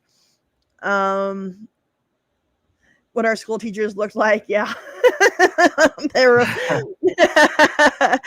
so without computers or without internet or anything, we had these things called overhead projectors, which is what this is in the thing, and that's how teachers would use to show things to us in school. You had those in the 90s or the 80s. Yeah, this was the 80s and 90s. Yeah, it was just all chalkboards or something, or like we had chalkboards, but yeah, here I'll show you a little bit here. They had plenty of life skills, and they always demanded respect. Of course, they weren't actually people. So this is our teachers. Teachers had smoking lounges, and we had smoking lounge on our school property as well for all the students. Oh Lord! Oh, never today. I can't even imagine smoking inside school. Like, if you tried that, you'll get expelled. Yep, we sure did. We had smoking spaces. We also, so they would use these overhead projectors, and it was like these clear plastic sheets, and they had these markers, and they would mark on them to write stuff that we could see on the screen. It was low tech, but it was magical. They adjust the focus knob and then we all learned how to write cursive. So this thing. Yeah, so this background here behind the screen, this dotted pink and blue line paper, that was called cursive. That was called cursive paper, and that's how you would learn to write cursive on that type of paper. Okay. You had to buy it special. So if you could look on the top of the chalkboard here, you can see all of the cursive. I wish I could make it. You can see all the cursive letters on top, and then you have the cursive board on the left side where the kid's hand is up. That's the cursive board, so she could teach us how to write cursive. So this is kind of what school looked like. It was drilled into us early and often. As for cursive, we spent hours every day looping G's and L's like we were forging the Magna Carta. I mean, now it's considered a superpower or a dead art like Betamax or Common Sense. You had to have special why is it so fancy looking? That's what it was. That was cursive. No way you would actually write like that all the time though, right? Like, oh yeah, I still do. I write in cursive all the time. It's just everybody's got like the same handwriting back in the day. Or yeah. something. Yeah. Well, and you would develop your signature. You would develop your own signature, right? Of how you would write your own name. But like that letter right there, do you know what that letter is right there with the big loop and the here? I'll use my little cursor. This thing right here with the big loop, and then this little thing right there. I can give you all the guesses. I got in my head right now. Because that could be a T, a J, a G, or yeah, I don't know. You were right on the top. You were right at first. It's a T. So she is spelling the word Tuesday. Let's see if you can see what if you can. So there it's a T. That's the S. Now she's going into the D. And we would do this in 1st and 2nd and 3rd grade for hours, learning how to do your different letters and everything. She did it all in one like pencil stroke. Yep, that's how you do it. You just everything's connected. So yeah. I feel like that's so excessive. Like, why do I need to learn how to write in like? I don't understand why that was such a big deal. Hey, I mean, well, it was because we didn't have anything digital, right? So this was before computers and before anything, smartphones or cell phones or anything. So every piece of communication that was written down had to be done with writing. And so you had pen and paper. So you had to have a standard form of writing so we could communicate and read each other's. Yeah, this is how we communicated long distance. In theory, writing in cursive is faster because everything's connected. So if you know all your letters and you can write stuff out, we would pass notes in school like constantly. You would write a note on. See, I still have notebook paper. I still use. I'm so old. So you would write notes to your friends on your notebook paper, and you would fold it up in a special way, and you would pass it to your friends. And and everything was cursive. Also, cursive was how a lot of historical documents were written. A lot of the American, like the Constitution, the Declaration of Independence, all of those historical documents are written in cursive. So is the Magna Carta. Like a lot of UK historical documents are all written in cursive. So I know this makes it sound so ancient.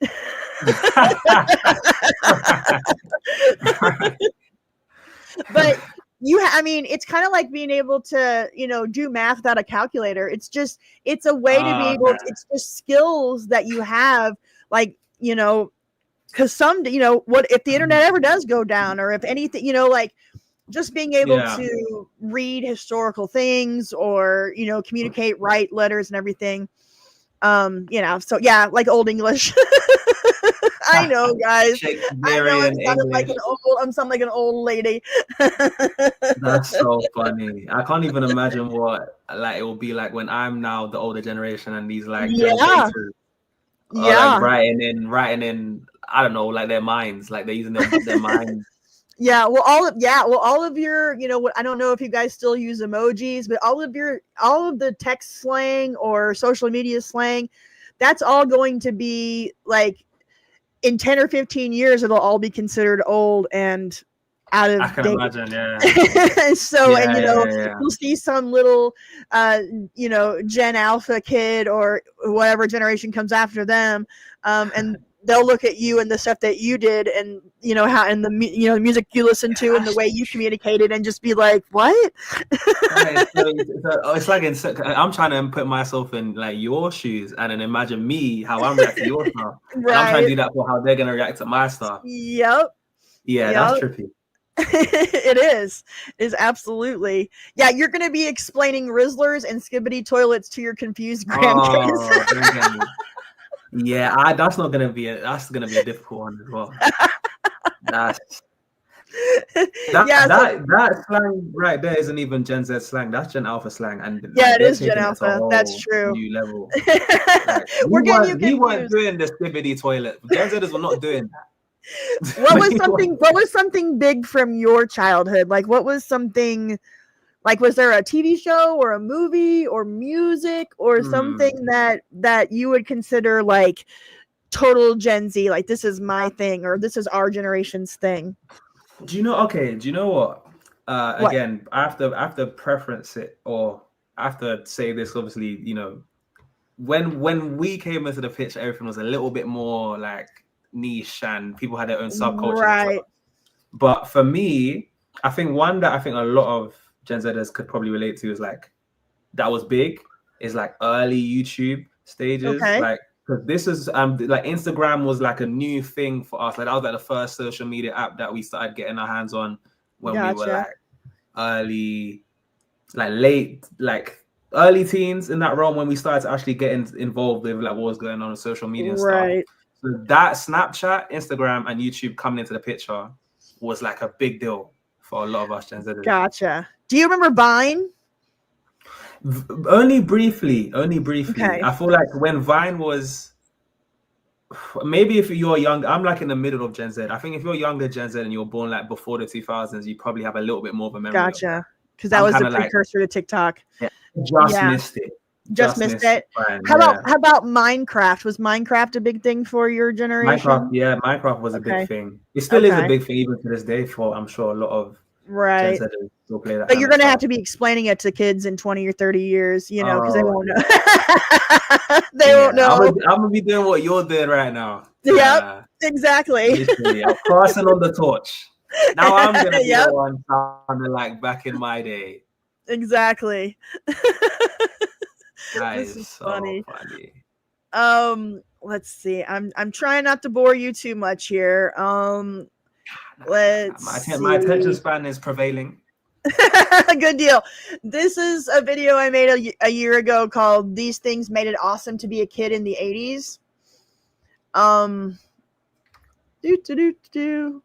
Oh, I actually really would have liked to have like experienced what life was like before the internet. So when I'm watching these videos, I'm just like, only if I got to just like, I want to get in a TARDIS, teleport back to the 80s. And I was gonna ask you, like, what would you be interested if you were teleported back to 1985 or 1990, 1995? Like, if you woke up 30, 40 years ago, what would be the first thing you would think to do? What would you want to see, or what would you be curious about? Okay, this is what I want to do. I'd want to just pass a note in class, write it down on paper, and pass it to like my crush or something. Because I always saw that in movies. Like that was like the cool thing. And I want to get a Sony Walkman and have a cassette. What do you call those things? Cassettes. Mm-hmm. Yeah, right. And listen to a Walkman. I listen on the walk, put the headphones on, and then if I'm really liking a song, share the Sony Walkmans with my friend and put it in the ear. We're like listening to it. That's what I'd want to do. And then the last thing I'd want to do is go out till 10, 11 p.m. in the night on my bike in the middle of nowhere and like just live. Just be free. Because I would never got to experience that. What it was like without my parents knocking on, like calling my line saying, "Where are you?" Like get back home. Get back home. It's 10 p.m. You know where your kids are. So this is one of the things that I talked about in this video was what made it awesome to be a kid in the 80s was freedom. And this is how I explained it. And these are the video clips that I used. Give you an idea of what it was like as being a kid back then. For Generation X, the best thing about being a kid in 1980s America was the freedom. You got kicked out of the house in the morning and not allowed back in until the street lights came on and the sun was going down. And what we did during those hours outside of the house was freely live like kings and queens, free from adult supervision. Oh my God. Wait. Can we talk about that real quick? Yeah. We need to talk about this drinking out the hose phenomenon. Because everybody keeps saying to me how that was a thing. And to this day, I'm like, no way everyone was just drinking out the hose back in the day. Like, that was actually...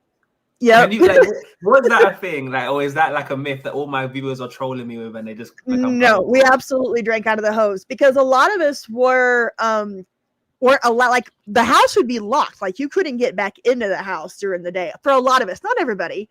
But so you were outside and you didn't have any money, or if you did, you know, you might go buy a Coke or something from if you were near a store or a gas station. But if you were just in a neighborhood and you were just out playing all day with your friends, riding bikes around the neighborhood, the only way to get something to drink was to go get it out of the hose, out of your hose or out of your neighbor's hose or whatever. So yeah, it was absolutely a thing. We were raised on hose water.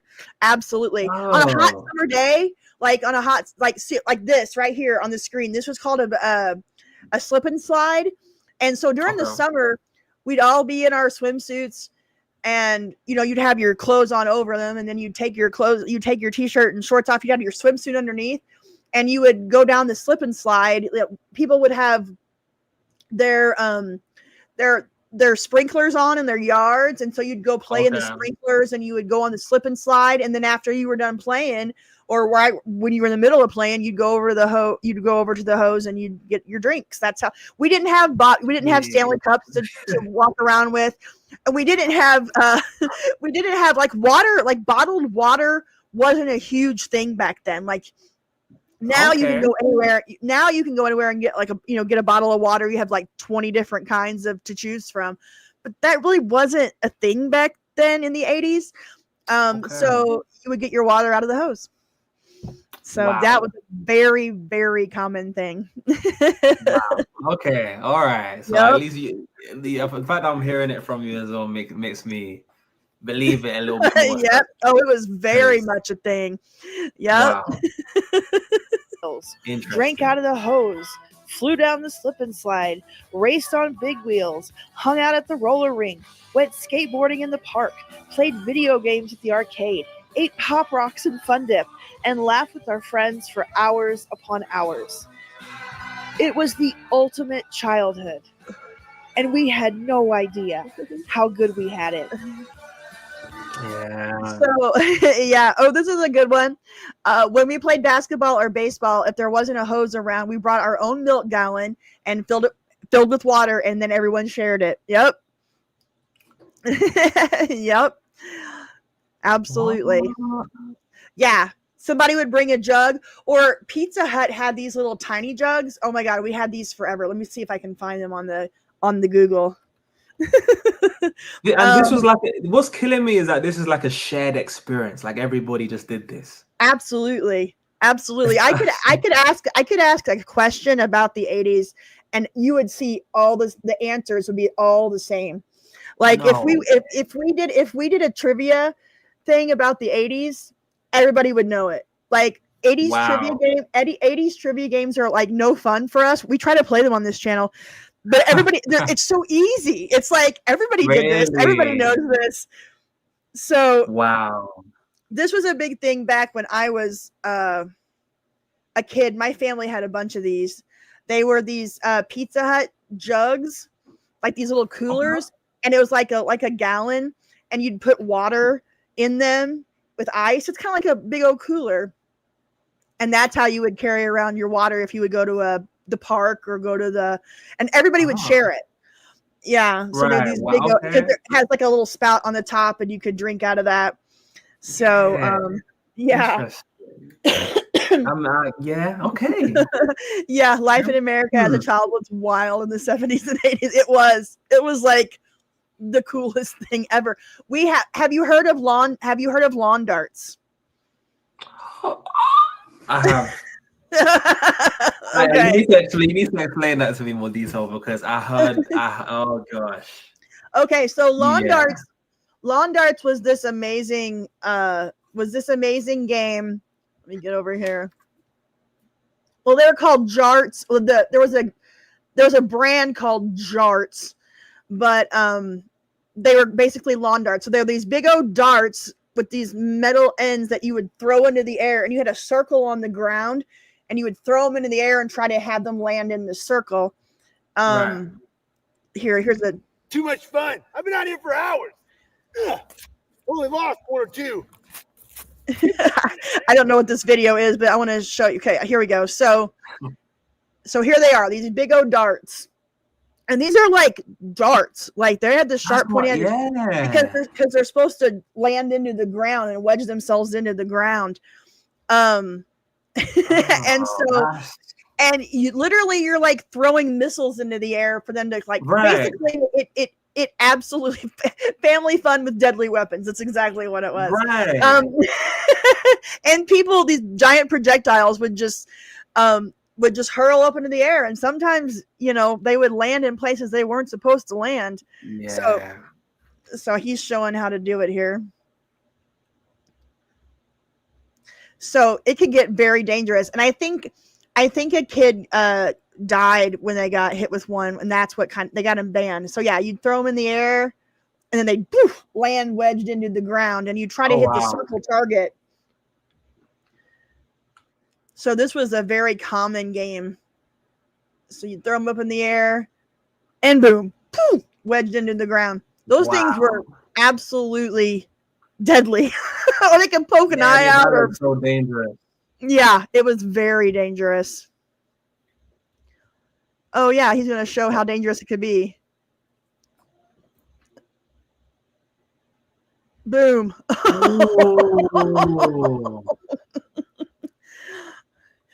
So it would, yep. Yeah. It could, Yeah. Nope. Nope. We're not doing that. No one does. Yeah. Skip. Next one, please.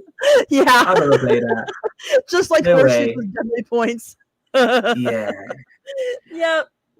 It was a pretty crazy time. Pretty crazy time. We'll make sure I'm not missing out. Let's see. Eclectic Deb $1.99. Watch out for summer water hose laying in the sun. That's a good point. Because if the water hose was laying in the sun, it would get really, really hot. And you would try to drink the water and it'd be like boiling. It would be so hot, and that hose would be really hot. So you wouldn't want to touch your mouth or touch your face because you could burn yourself. Oh gosh.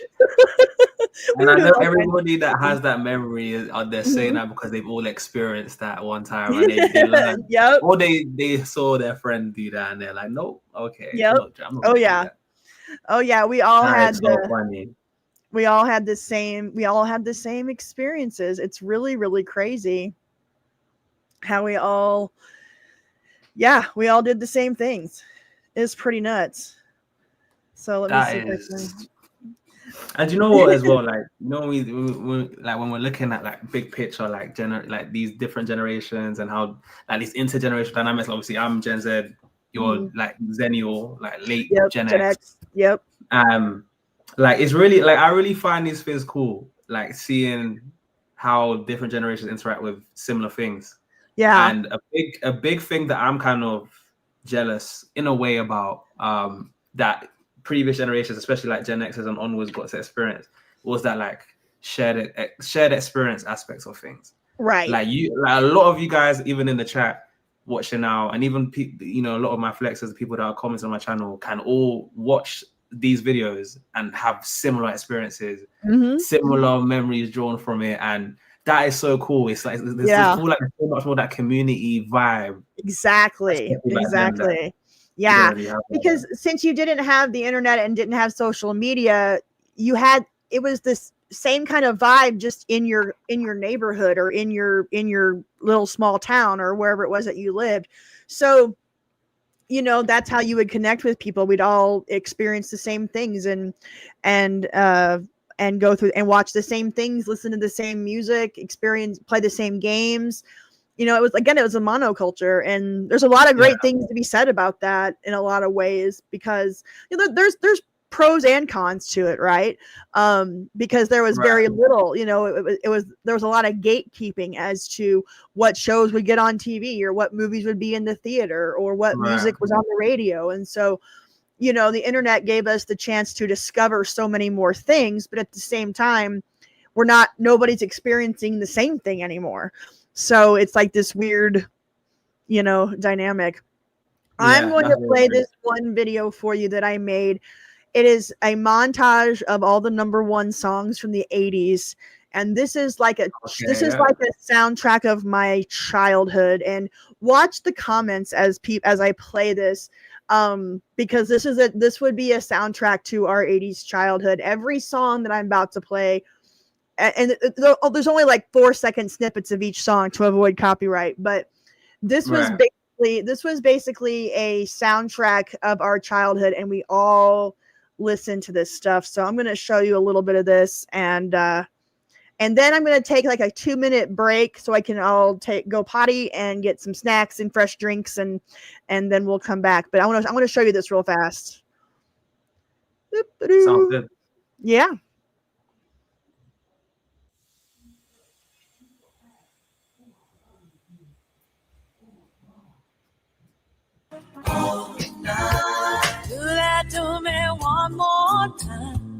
once is never enough. All in all, you're just another break in the wall.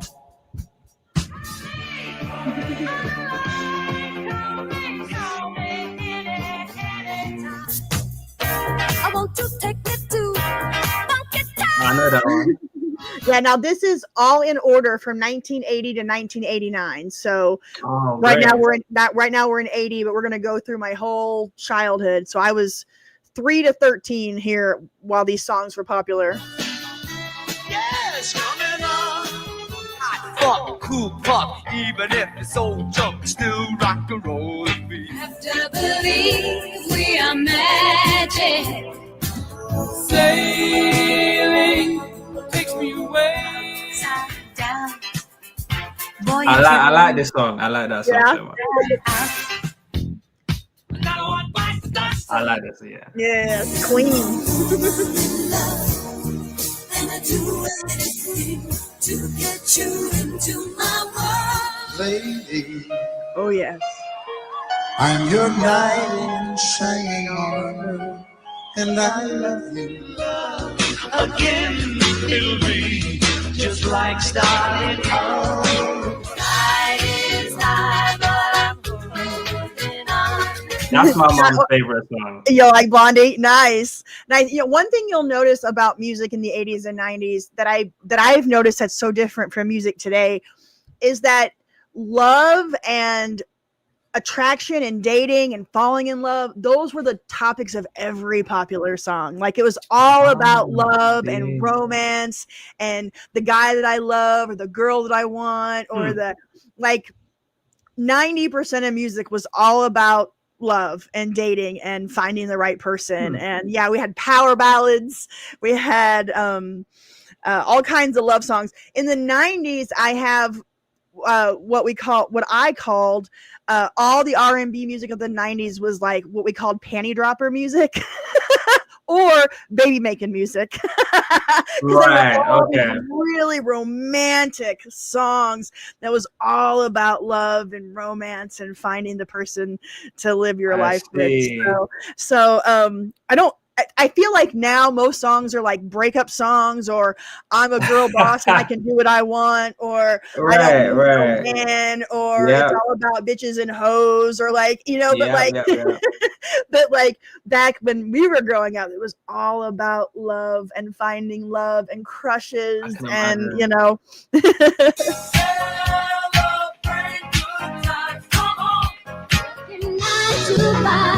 What a way to make a living. Will I love a rainy night? Will I love a rainy night? And I'm gonna keep on loving you.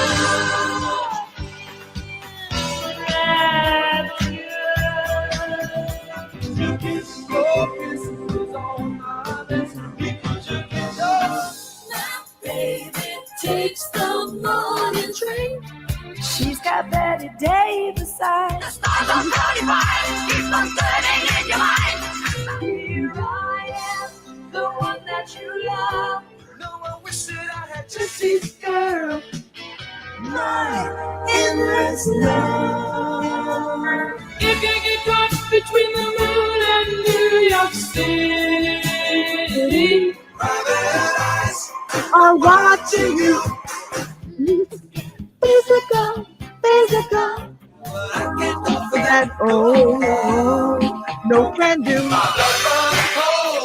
My memory has just been sold. People in the centerfold. Rock and roll. Put another time in the jukebox, baby. Oh, this is every advert I hear now. Yeah. And Ivory live together. You want me, baby? Don't you want me? I am tiger, it's the thrill of the fight. Cadabra. I'm gonna reach out and grab you. Now, it's hard for me to say I'm sorry. Little ditty about Jack and Diane. Now,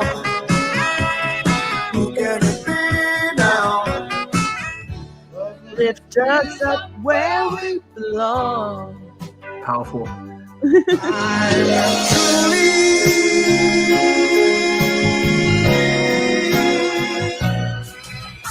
you want to pity, you don't understand. Take me by the heart when you take me by the hand. Oh, here she comes. She's a man eater. I come from a land down under. I guess the rain's down in Africa.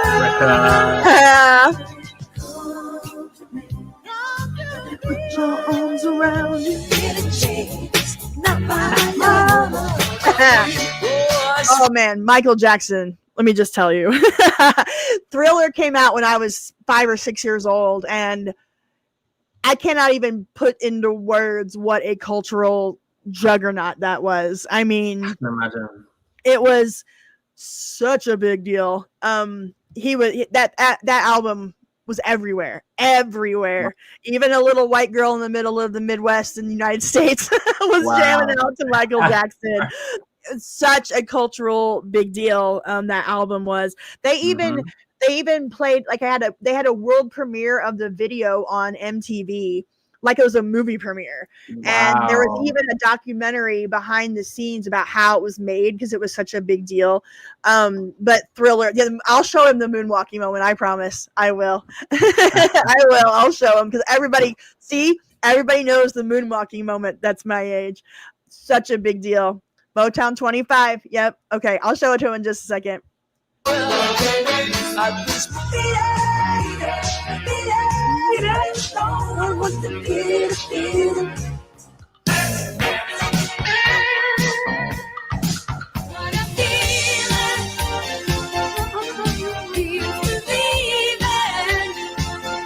Every breath you take, with every move.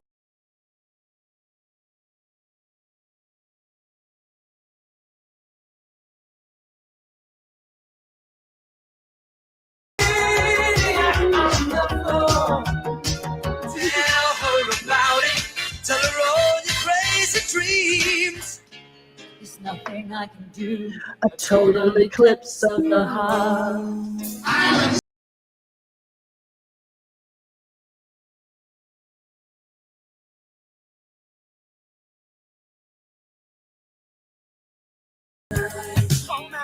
Oh, my dad loves that song. Your dad's a Lionel Richie fan? Yeah. All Night Long? I didn't realize it was 80s as well. It makes sense. Yeah. It makes sense. Yeah. Lionel was 80. All Night Long, I think, came out 83. That's one of my earliest memories is Lionel Richie's All Night Long album. That was a big one. That was a big one. Go back to.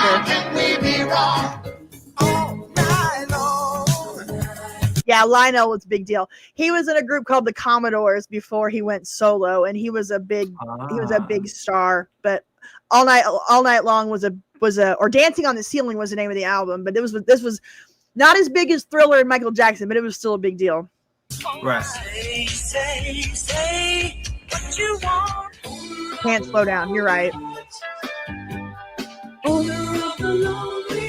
Come, chameleon. You come and go. Van Halen. This is the United States chart, guys. But we had a lot of UK songs over here that were popular. So this is the United States number ones with a lot of UK people there. So yeah, like Boy George Culture Club. That's that.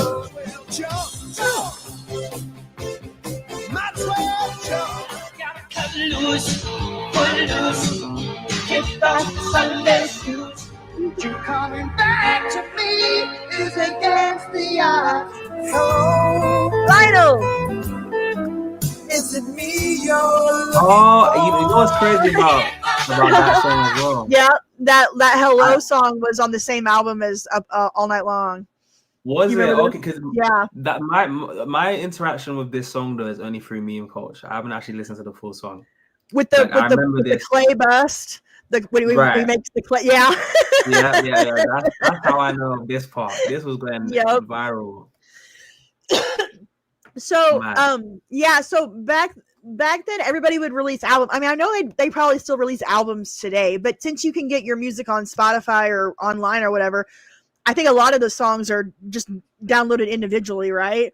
So back then, the artists would have to release a whole album, and then they would release like 4 or 5 songs from that album to be on the radio for singles. Okay. And so like Lionel Richie, Can't Slow Down. Yeah, that was the name of Lionel Richie's album. It was called Can't Slow Down, and it had All Night Long on it. It had Hello on it. So all these songs were on that same album. So you would go buy the album to get to listen to those songs that way.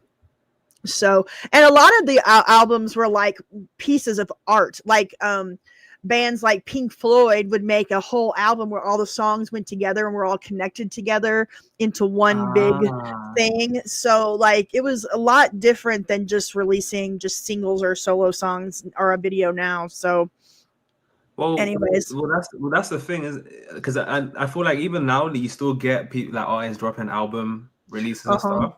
Yeah, but because you got things like Spotify and stuff like that, and it's so easily accessible, there's not as much of that, like, right. What's the word I'm looking for? Like, I mean, for you guys, it would have been a whole moment, right? I can imagine like you're actually going out to go buy it probably, and then you're listening to it all at once. Yep. And it's probably more of like a whole event to listen to the album. Yep, so, absolutely. It absolutely was. It was a big event. You'd hear the artist would drop a song and it'd be played on the radio station, and they'd be like, their album's coming out on August 4th, and so you would have to go to the store on the day that their album came out, and you'd have to buy the whole album to get the one song, right? But then you would get to listen to the whole album, so you could discover other stuff on the album. But yeah, that was just a whole different way to consume music. And they would have like listening booths. A lot of record stores had listening booths. So you could take the album into the listening booth and you could sit and you could listen to it before you bought it. So you could see if you wanted to buy it or not, or just to discover new music.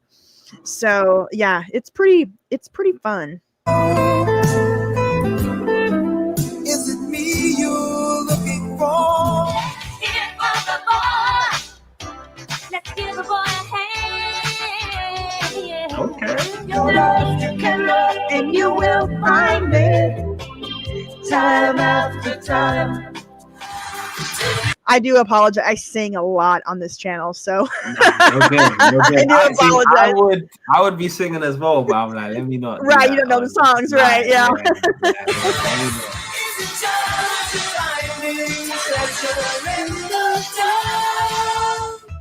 This is what it sounds like when doves cry. Prince was another big one in the 80s. I don't know if you're familiar with Prince, but you should be if you're not.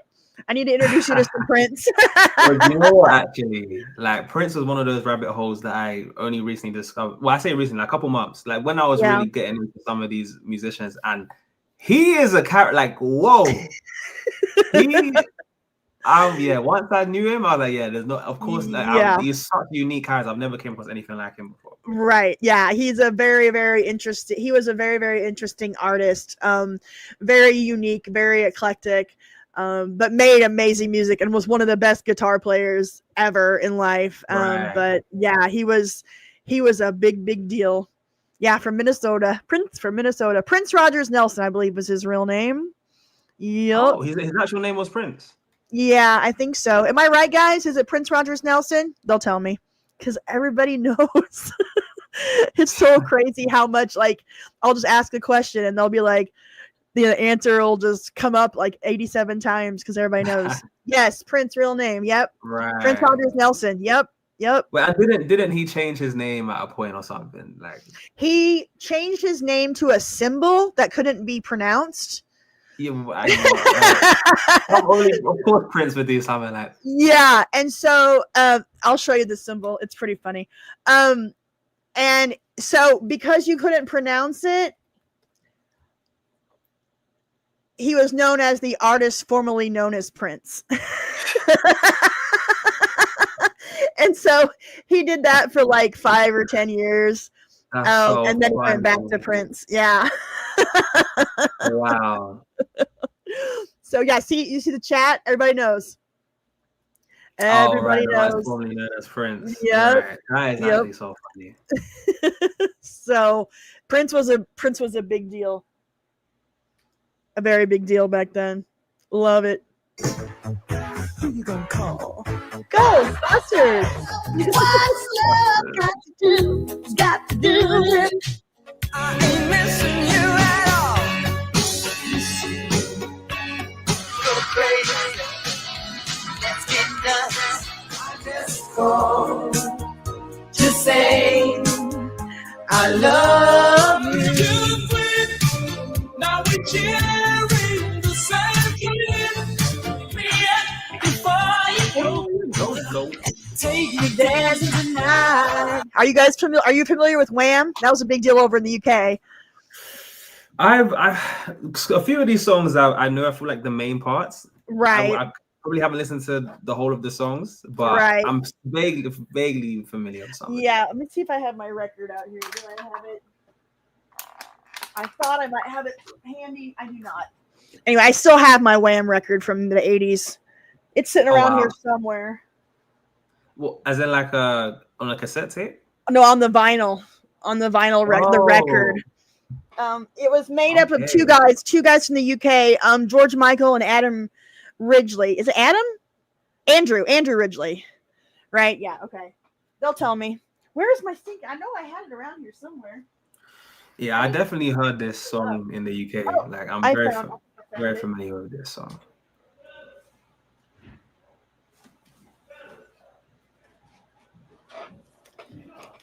No way. So, yeah, hear me move this over real quick. So this was my Wham album, Make It Big, from 1984. Wow.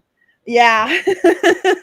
And so that's how music. So you would go to the store and you would, you'd find the album that you wanted and you could go listen to it. And then it would tell you on the back what songs were on the album. And then you would take out the record, if I can get it out. So there's the record, and then I had like a sleeve on the inside of a picture of the band or the list of their songs. And so they had a lot of, this is a really big record at the time. So yeah, I kept that for 40, this is 40 years old. Wow, that is cool. Isn't that nuts? Wow. And then I still have, this is Thriller, but I don't have the sleeve anymore. But this is the original record of Thriller, Michael Jackson's Thriller, that I still have. And yeah. And then I have a Skinner album still. So I still have a few vinyls, not a ton. I've never experienced the vinyl. You never experienced vinyl? Oh, nope. You're going to have to. Never touched one, never held one. Oh my goodness. You're gonna have to experience that at some point. Vinyl is a really fun, unique experience. It sounds different, obviously, because there's a vinyl undertone to the music. It's not the clear, digital clear quality that you would get from a download off of the internet, but there's just something special about how it sounds. Right. And it's fun. It's a good time. Hey, doggy. Sorry, I didn't mean to cover up your pillow. Sorry, doggy. Doggy just came in. So, let's see here. Whoops. Together. All right.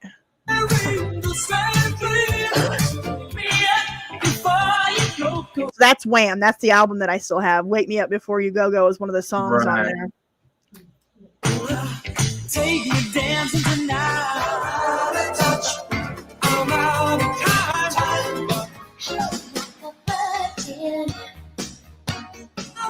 That was another big one. Madonna. Madonna was huge in the 80s. And that was her singing like a virgin. Yeah. That was very controversial back then.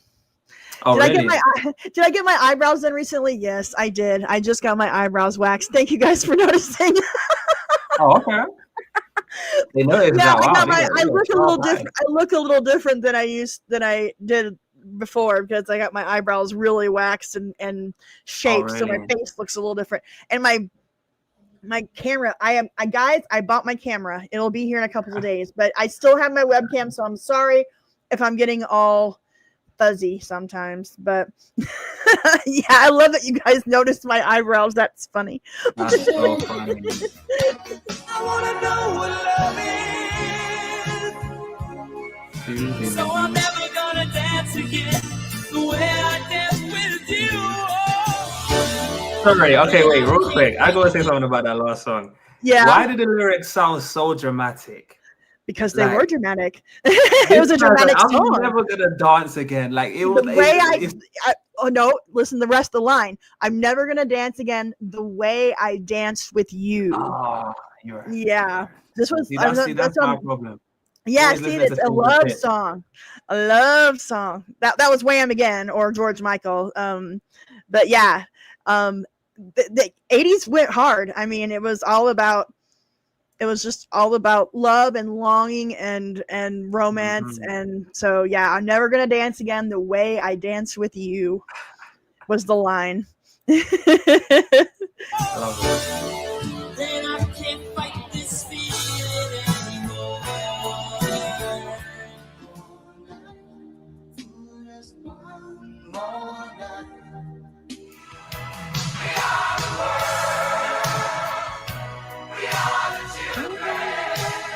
Are you familiar with We Are the World? Have you ever heard of that? I kind of. Again, it's just clips. I haven't heard the whole song. Yeah, these are just. I know this isn't the best way. This isn't the best way to show you just 3 seconds. This is the best way to avoid copyright problems, but it's not a really good way to introduce you to music. But We Are the World was it's a big deal. It happened in January of 1985, and a bunch of the biggest pop stars in the world gathered together after I think it was either after the Grammys or after the American Music Awards. Anyway, it was after an awards show. They all got together in a recording studio and were up all night, and they sang this song called We Are the World, and it was a fundraiser for I think it was African famine. Yeah, USAID for Africa. So it was yeah, so it raised millions and millions of dollars. So it was all these like the most famous stars in the world getting together and singing together on one song. So it was a really, really big deal. Yeah, and it was written by Lionel. It was written by Lionel Richie and Michael Jackson. So and we just celebrated the anniversary in January. So it's been 40 years. Wow, was Prince on it? Prince didn't do it. There's a big story behind why Prince didn't do it, and I don't remember what it was, but I think he wanted a certain part of the song that they weren't going to get, because nobody was going to star in it. It was just going to be, it was all these big stars just doing little bitty parts, and I think he wanted a bigger part. Yeah, Madonna didn't do it either. Madonna as well. Yeah, Madonna didn't do it, but everybody else. I should show you We Are the World. I should show you We Are the World. We might just watch that here in a second, but let's get to this. Don't you? I love this song. Breakfast Club. That's a quintessential Gen X song. That was in the movie The Breakfast Club. Yep. Yeah, I've seen that movie. Oh, you've seen it? I was told by my subscribers to check it out. Oh, nice. I've checked out a few movies. Right on. Yeah, guys, go if you haven't subscribed to Jay's channel already, definitely go to his channel and give him a subscription, because he likes to react to stuff from our childhood, different videos, I think different music and different movies, right? And then you also watch different kind of clips or videos, yeah, everything, because he's very, very curious about our childhood and everything. So definitely check out his channel. It's pretty cool to see his perspective on things. Something that's so just natural and normal in our worlds is just so different for a lot of the younger people out there. So it's pretty great. Oh, you got a loyal. Shout out to Carrie. Yeah, I'm very familiar with Carrie. She's a real one. Nice. Good deal. I love to see it. Oh, Brad wants to know, do you do anything about England or UK kind of things, or is it mostly America based? That's a good question. I have done some videos on UK based things. The only thing with doing things based around England, like UK stuff, is that there's not as much content I can find. Like that's why even I lean more towards the American stuff. Not even necessarily because I'm only curious about America. It's just because America just there seems to be. And again, if there are clips that maybe I'm missing, I would love to check out some more England stuff. And not even just England. Like some of my subscribers I know from Australia, some of the other countries as well. So it's like if I could find from wherever. I was gonna say the BBC has a lot of old vintage stuff online. Okay. I mean, that I can't remember what it's called. Oh, do you know what? I think I came across British stuff, and I can't remember what. I'll have to, if I can find it. I'll send you the links on. Check them out because there's a lot of. Yeah. Yeah, really. Yeah, absolutely. In the 80s and 90s. Really? Deal.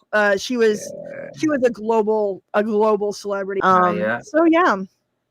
Ugh. Hate this song. Like that one. Oh, you hate it? Oh, I thought you made that. No, I love Phil Collins, but I hate the song. Really? It's a running joke. Why is that? Why do you hate the song? Seems pretty good to me. It's called Su Studio, and like studio is a made up word, and it's a weird song. So I don't know really how of all the songs that he's sang, Su Studio is my least favorite, but it's a personal thing with me. I can't. What does even that mean? You go away.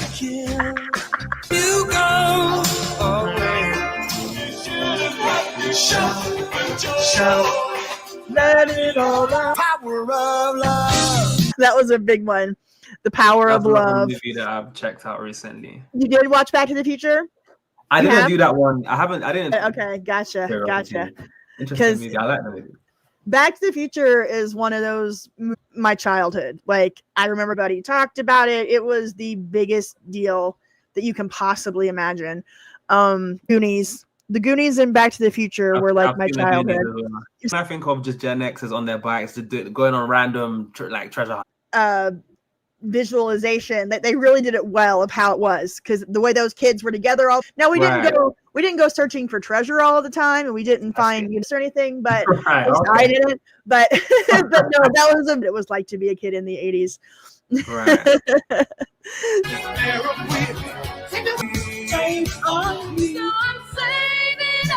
Houston. Are you familiar with Whitney Houston? Whitney? The historical figure from the past. Yes.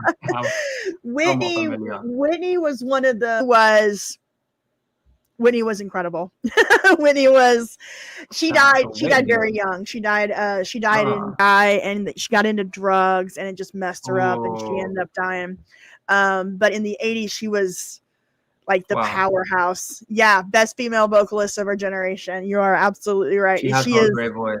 Yeah, unbelievable. Whitney was a big deal. I wanted to be Whitney when I was little.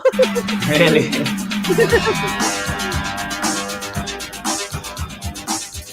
So now we're living separate lives. Take these broken wings. Say you. Lionel. Say me. That's what friends are for. Stevie Wonder was a big deal too. Is Stevie Wonder a big thing over in the UK, or are you familiar with Stevie? I'm pretty sure he was. Yeah. He's still alive? I actually don't know. Yeah. Stevie Wonder's still alive? Yeah. Stevie's still alive. Stevie's still alive, right, guys? He's got to be. I would know if he wasn't alive. He's probably in his 80s at this point. He was a child prodigy in the 60s. He made his first album at like 10 or 11 years old. Wow. Okay, yeah, he's still alive. He's incredible. Soul and R&B, the original Motown. That was Stevie, and he was. I want to play you so much music. Yeah.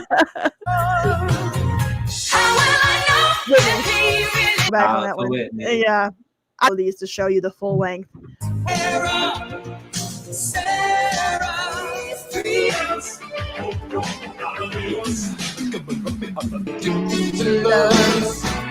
Eastern boys and Western girls. Pet Shop Boys. I know that song. They're singing about West End girls. Yeah, I only know about that song because of GTA. I was playing that game. Yes, it was on that's correct. That's my recognition of that song. Yes, that is. I totally forgot about that. That's so great the way that you know it. Yeah, music was our life. It absolutely was. I don't know how to fix the lag. It'll catch up. So much lag. Yeesh. How I can fix that? Might be my internet and the weather here. But the comments usually come up about 20. So let me see. Let me see if it's fixing. Yeah, my upload speed is slow. Well, hopefully it'll get better, guys. I'm sorry.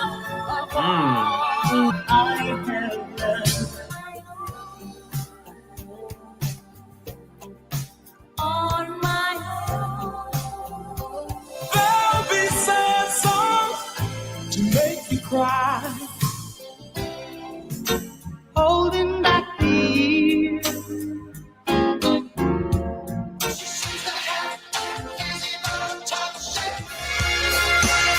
Your sledgehammer.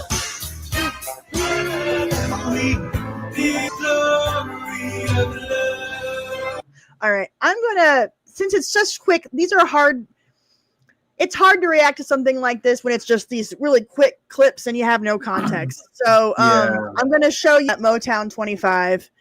This is when he introduced the moonwalk to the world. This was on television. Wow. It was broadcast. It was such a big deal performance that literally this millions upon millions upon millions. A lot of the world was introduced to his solo music through this performance on television. Time. Wow. His stage presence is crazy. It's amazing. Wow. Ooh.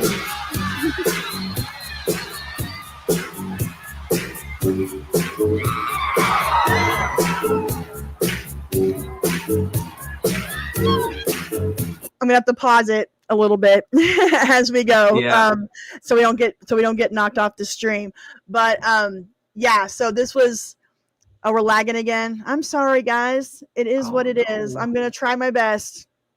Do the Pepsi fire. I might show him the Pepsi fire. Anyways, so yeah, so this was his introduction of his Thriller album to the world.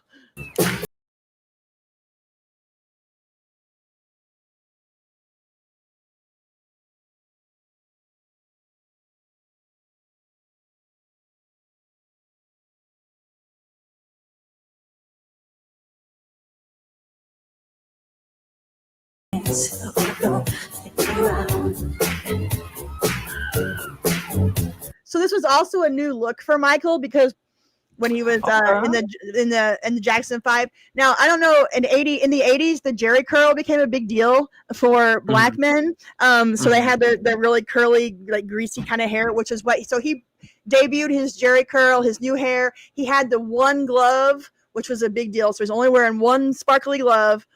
And the glitter glove, yeah, and then he had the glitter socks, but that was to accent his dancing, right? He had stuff very specifically. So here we go.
That's Michael Jackson introducing the moonwalk to the. I mean, he didn't originate the moonwalk, but he made it like globally famous.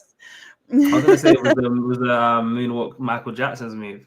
Yeah. Like, was he the originator? I was gonna ask if he was the originator. Yeah, he didn't originate it. I think it was a dancer from Soul Train. Yeah, a dancer from Soul Train originated the moonwalk. Soul Train was that show that I was talking about where we just watch people dance in the afternoons after school. And so there was a lot of professional dancers that would dance on Soul Train. And so that's who originated it. But he made a lot of these moves such a big deal. And I mean, we all watched it. Next day at school, it was like, oh my God, Did you see Michael Jackson? Did you see the moonwalk? So yeah. Yeah, and we all tried and failed to do it. It's not as easy as it looks. That's so fun. You know, even when I was young, like I don't know if it was like our teachers made us kind of aware of like some of these like now that I'm looking back into the good old days, like I'm starting to realize some of our teachers would actually play us some of these videos. Yeah.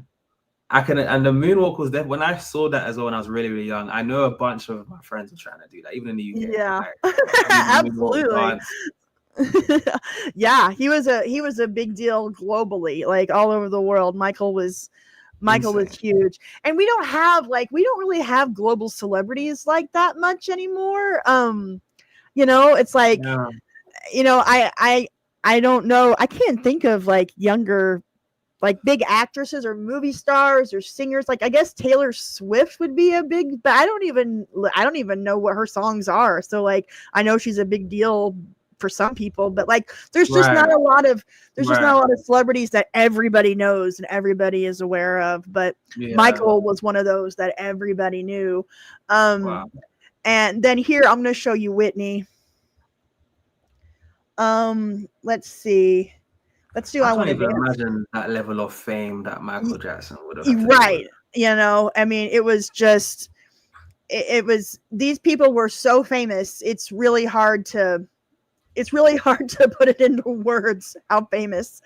But here's Whitney. I'm going to show you a little bit of hers because she is just one of my favorites. And then we'll move on. Then we'll take a break and we'll move on to something else. But this is one of the biggest songs of 1987.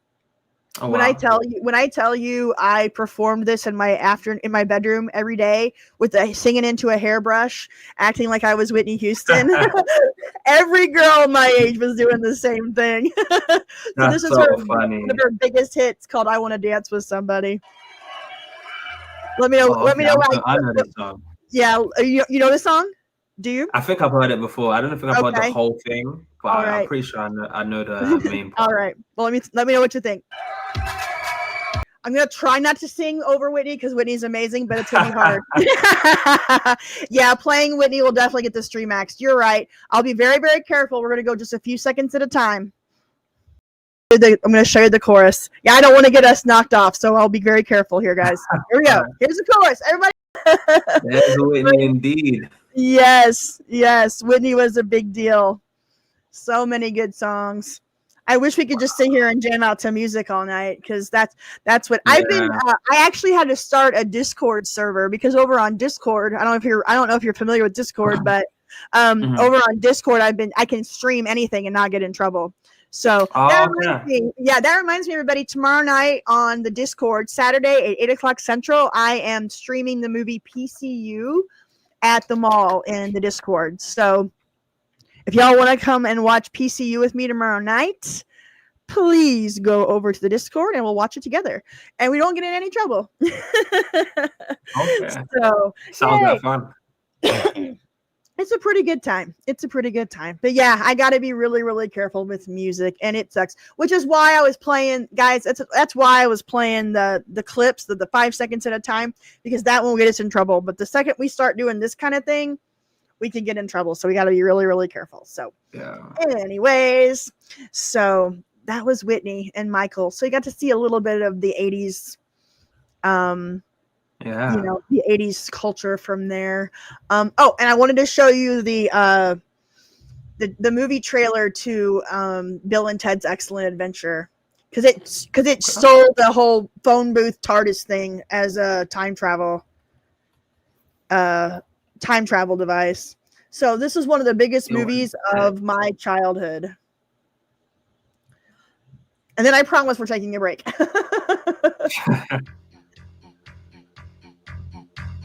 Now, a motion picture so grand, so magnificent, and so vast, it spans 7,000 years. No way.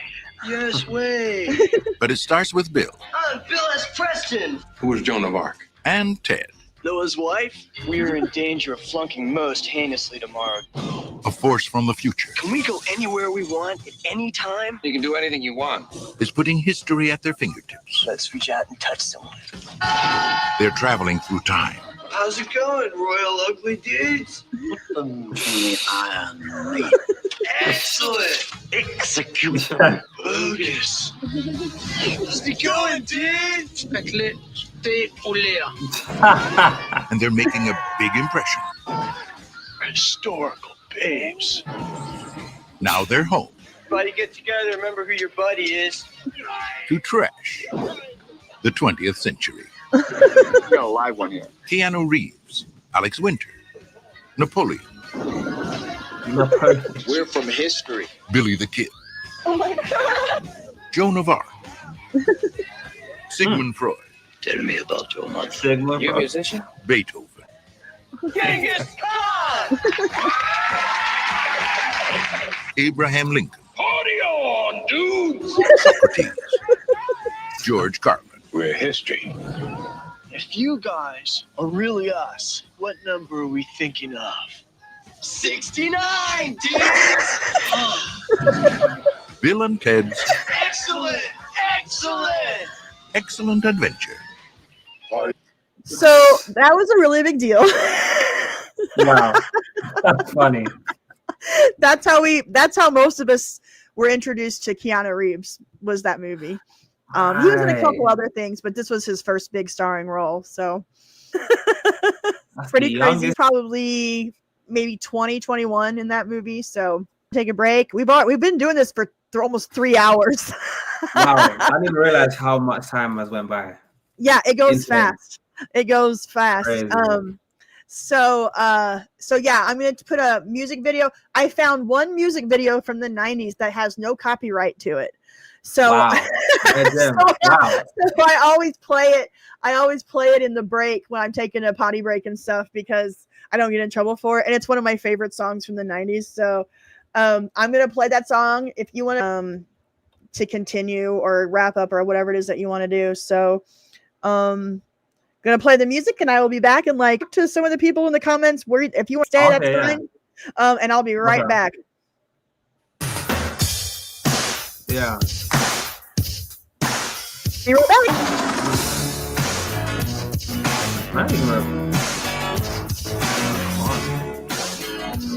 Okay. I did watch Horrible History, by the way. And Nika. What you gonna do for me?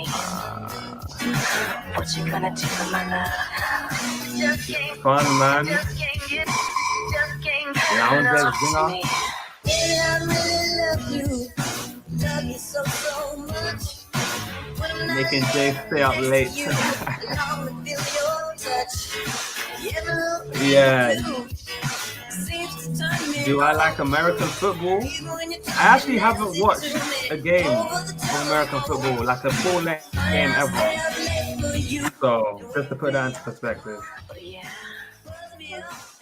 Never watched it. I've only watched a full game of basketball. And I haven't checked out baseball yet either.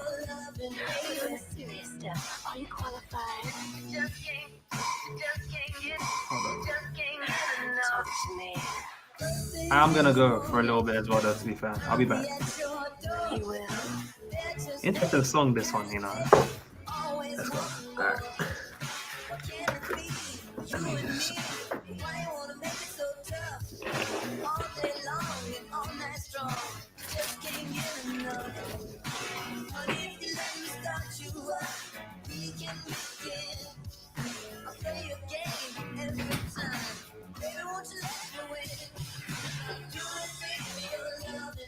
Would it break you to make me a girl forever?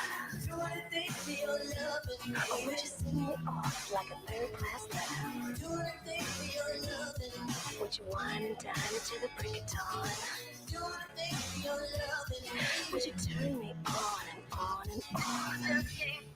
Just can't get enough. Talk to me. You got to know the way I feel. It's for real. It's everlasting. Forever. Just can't get. But if you go, you'll never know. I just want this thing cool. What's your Tell me what you need and I'll take heed and lead you in the right direction for affection. See what I'm saying? I ain't playing. Stop delaying, girl, and make me your natural selection. You're crazy. I don't know about you, but I think I like you. Doing things for your love. I'm doing things for your love, baby. Anything. First thing in the morning. Love you so much. Thank for your loving, baby. Yes, I will. Could you find the time to make me yours? Take me out and rock the floor. Give me every little bit of your love's what I said. Make it smooth to the groove like sandwich bread. It's you for me, and me for you. There's not one thing I would do. Yeah, I'd do most anything. You and me, we were made to swing.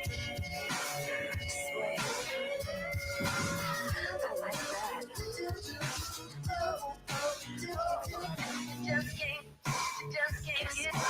Just can't get enough. I wanna be your baby. Just can't get enough.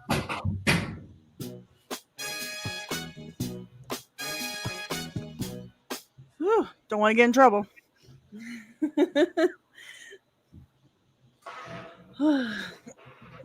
Yes, that song was from the 90s. Oh, you guys having fun? This is a good time. I hope I'm not. I feel like I'm going all over the place.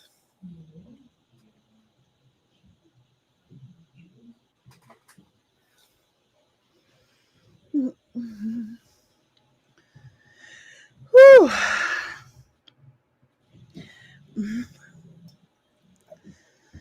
What else should I show them, guys? We'll probably go for another hour or so. We'll wrap this up around 10 o'clock my time. The MTV debut with the Rocket. That's a good call.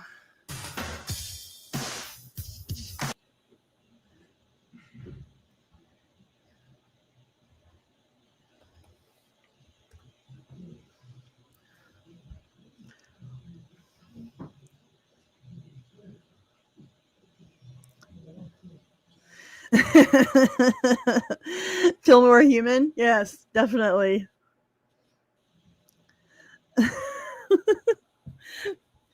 This is a very, very light blanket, but I have an air conditioner blowing on me, like right next to me. I have a portable air conditioner, but I also have to have a very, very light blanket. I know it makes no sense.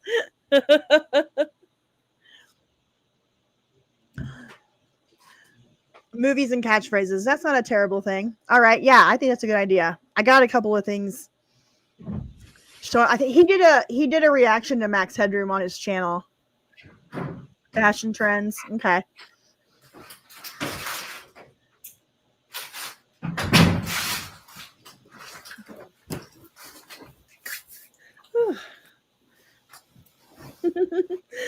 Potty break.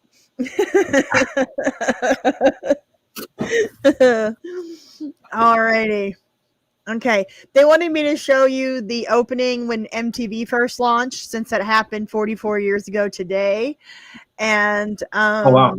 Yeah, so I'm gonna show you how MTV debuted, what it looked like, and MTV was a big part of Gen X childhood. Like, it was a cable channel, so not everybody had it, but that's where you would discover new music and all kinds of things, and it was a really, really big deal. So this was the debut of MTV from 1981, August 1st, 1981. 7, 6, 5, 4.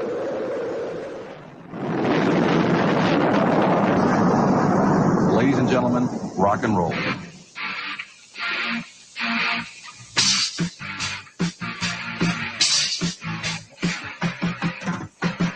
Welcome to MTV Music Television, the world's first 24-hour stereo. Moments ago, all of the VJs and over the head with a bottle of champagne, and behold, a new concept is born. The best. All right, real fast. Chat, show me what you got. What was the very first video played on MTV? Let him know. Here it comes. Yep. There it is. JTR got it first. Moonbeam. Come on. I want to see just a flood of the right answer in the chat. First video on MTV. Is everybody gonna get it? Everybody's gonna get it. Everybody. This is something that we all know. Come on, guys. Don't make me look bad. All right.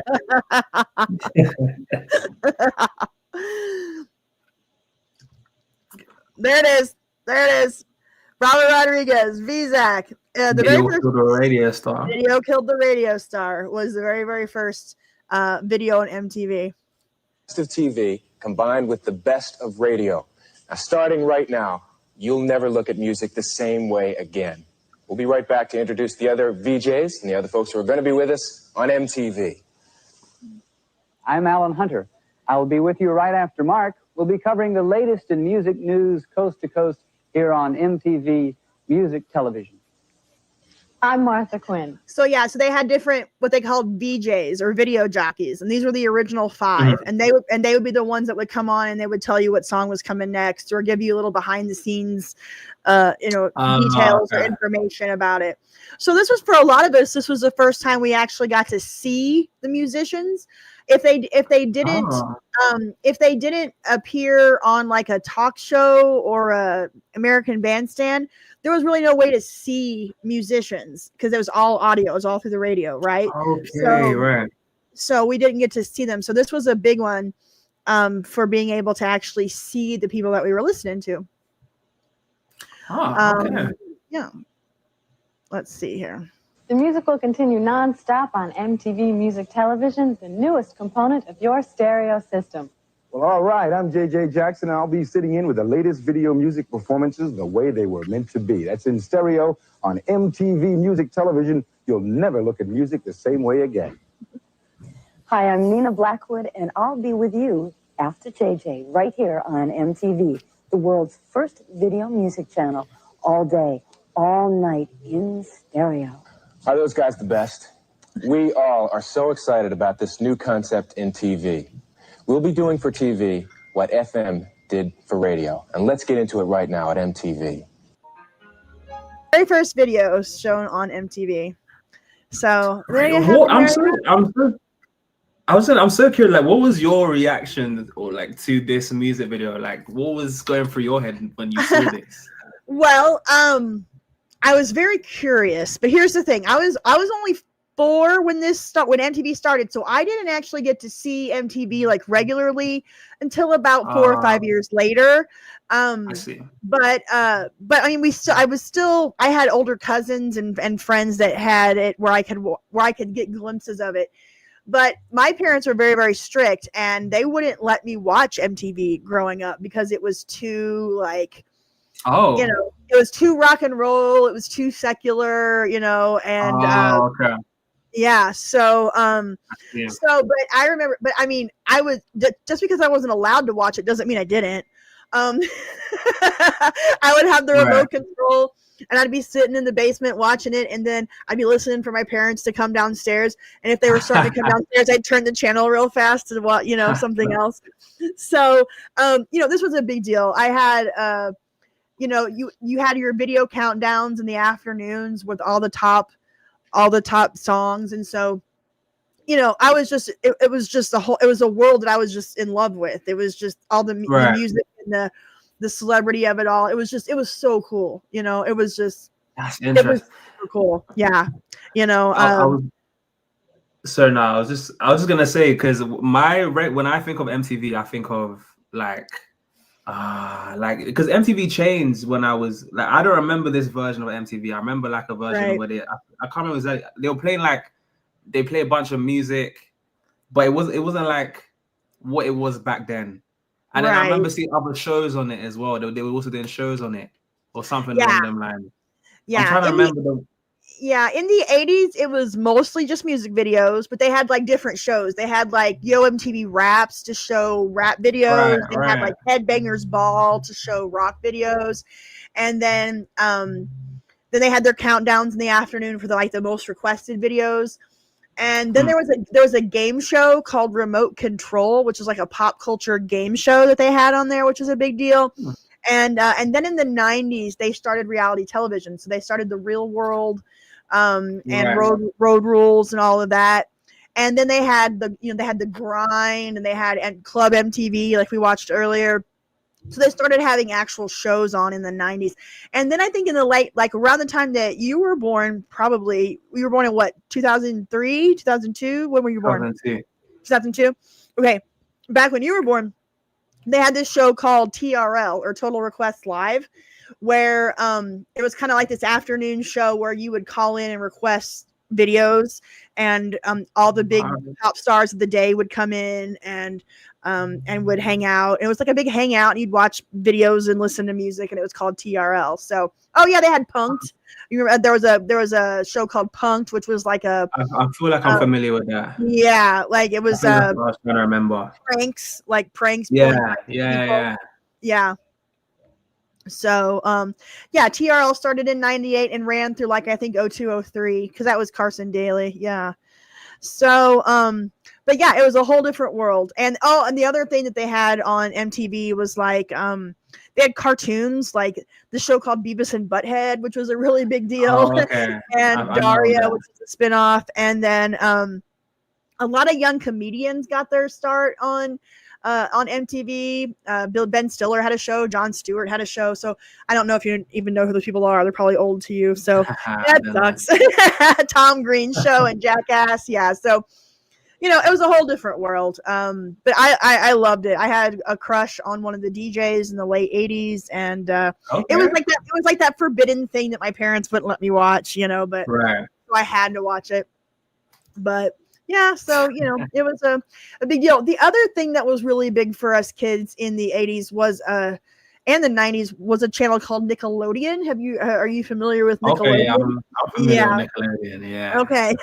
Yeah, so Nickelodeon was a really big deal. We had a show called You Can't Do That on Television, which was like this kids sketch show comedy. And anytime they would say the phrase, I don't know, they would get green slime poured on them. And that's where the green slime logo comes from Nickelodeon. So I talk about that show in one of my videos, but it was a really big deal. So Nickelodeon was a big part of the 80s childhood as well. But you can't do that on television. They're all talking about it. Mark Summers and the Slime. There was a game called, there was a kids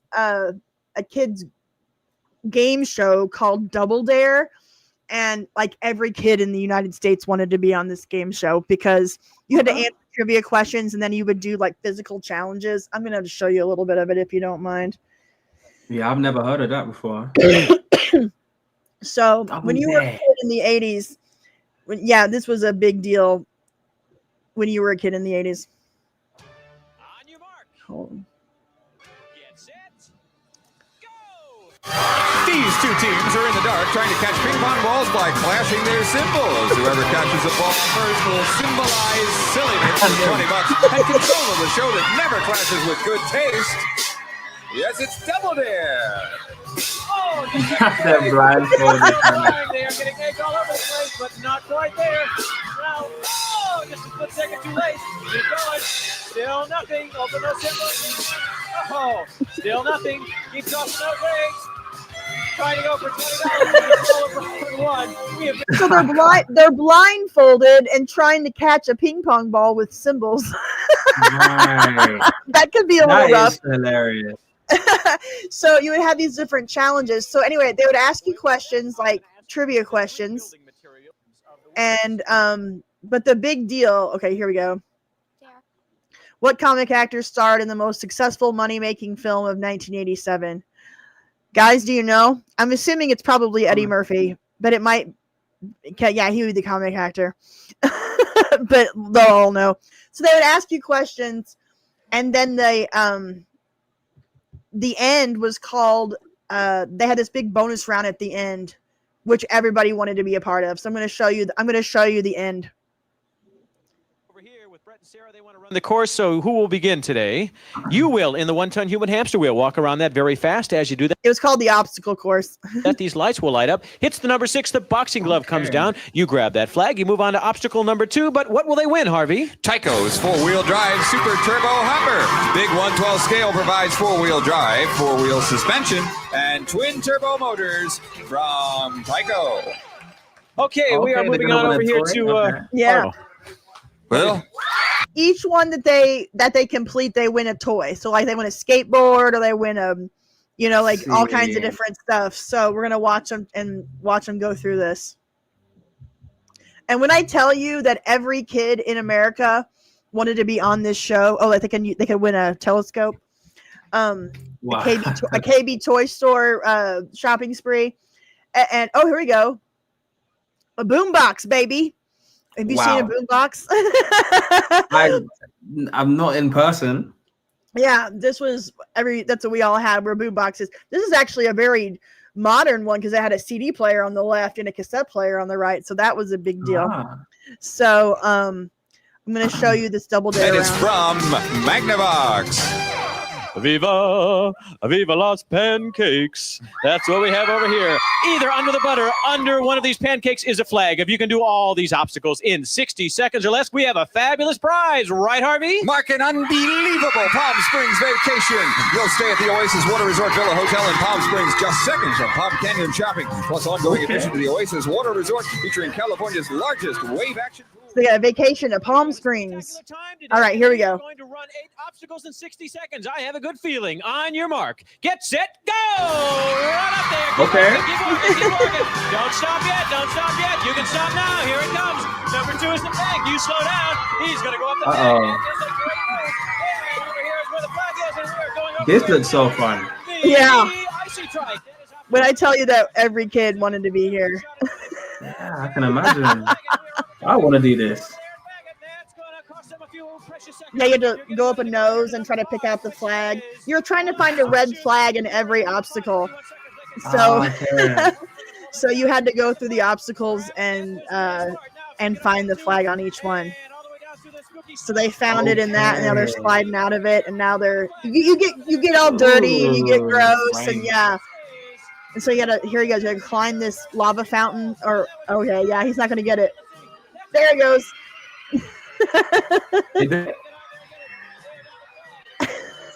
This was such a big deal for 80s kids. Did they do it? They did it. They got them all. Nice. Wow. Oh, Bach Bacall got to be in the studio audience. Lucky. That is so cool. But anyways, I don't know even why I decided to show you that, but yes, we loved us some Double Dare. They wanted me to show you some like I guess our favorite clips or life in the 80s, and this was a video that somebody made that was so cool, and I wanted to show it to you. Kind of gives you an idea if I can find it. Hold on. Oh, okay. And if there's anything you'd like to watch or that you're interested in seeing, let me know. Oh, yeah, okay, definitely. this is called a tribute to 80s entertainment. So this is going to give you a really neat idea of what the big movies and music and TV was back in the 1980s. This is kind of like my childhood in a nutshell. So here we go. Let's do it. Let's dance!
me tell you a little something about them.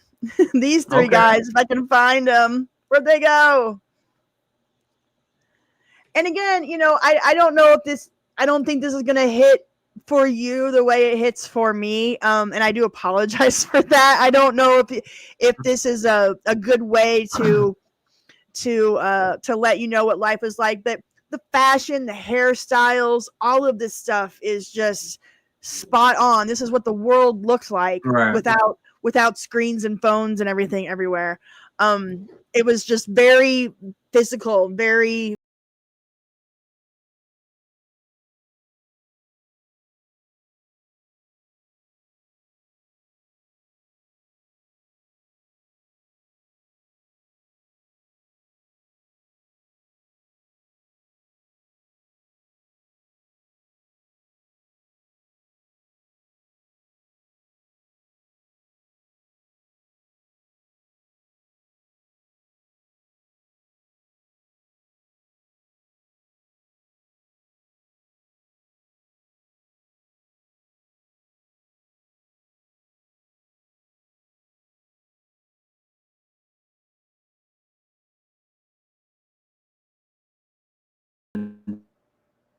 I'm not gonna be able to feel it because you guys got the memories to go along with it. For me, it's just like looking back at it's like looking at a historical film. It's like it would be like me watching something from the 50s, like, you know, like it's like it looks cool and it's neat, but I didn't experience it, so it's like it doesn't hit the same. Doesn't mean it's like less cool or anything, it's just different. It's just a different experience. But where is the Beasties at?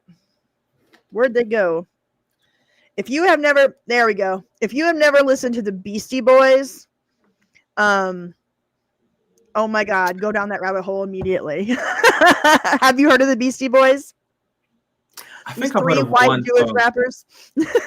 I've heard of one song, and it was like a really crazy difference. If I'm remembering this song right, I don't know. I'm gonna have to show you some Beasties in a second.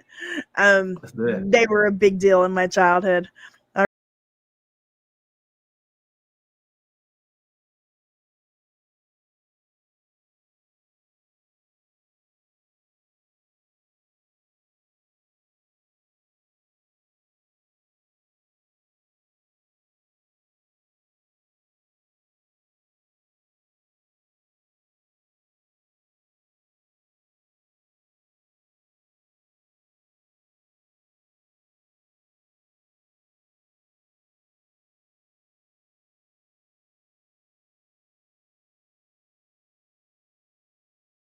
No, not that. No, I don't know about they were a huge pop star. They were a pop duo in like 1989, 1990, and it came out like after they were huge, like #1 album, #1 single, Grammy Award winners, like big deal. Wow.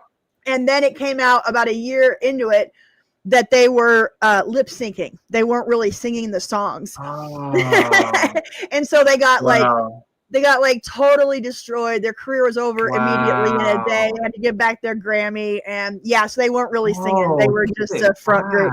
Yeah. Crazy. It was a big old scam.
to what in the future and stuff like that. Right. Yeah, absolutely. That makes perfect sense. I mean, yeah, it's just be very aware of what's going on in your world right now and what's important to you, and the sights and sounds that you see and hear every day, and the people that are around, and just it's and you're so lucky because you're in a time where everything is kind of recorded and put online, and so you're going to be able to easily go back and look at things. It'll be really weird for you. I mean, have you already started to like look back at stuff from your own childhood and be like, oh, like I remember that, or oh, yeah, it's happening. Like I'm starting to get a little bit of that nostalgia. Yeah. It's really it's fun. I mean, it's because especially when it comes to pop culture, the stuff that really sticks with you is the stuff that you from your teenage and 20s, from your teenage years and your 20s. That's the stuff that sticks with you forever. There was a study done that said that the music that you listen to for your life is what was popular in your teens and 20s. So like I still, and that works for our generation, because I still listen to everything that was popular when I was younger. You kind of find your style in that time and you kind of stick with it.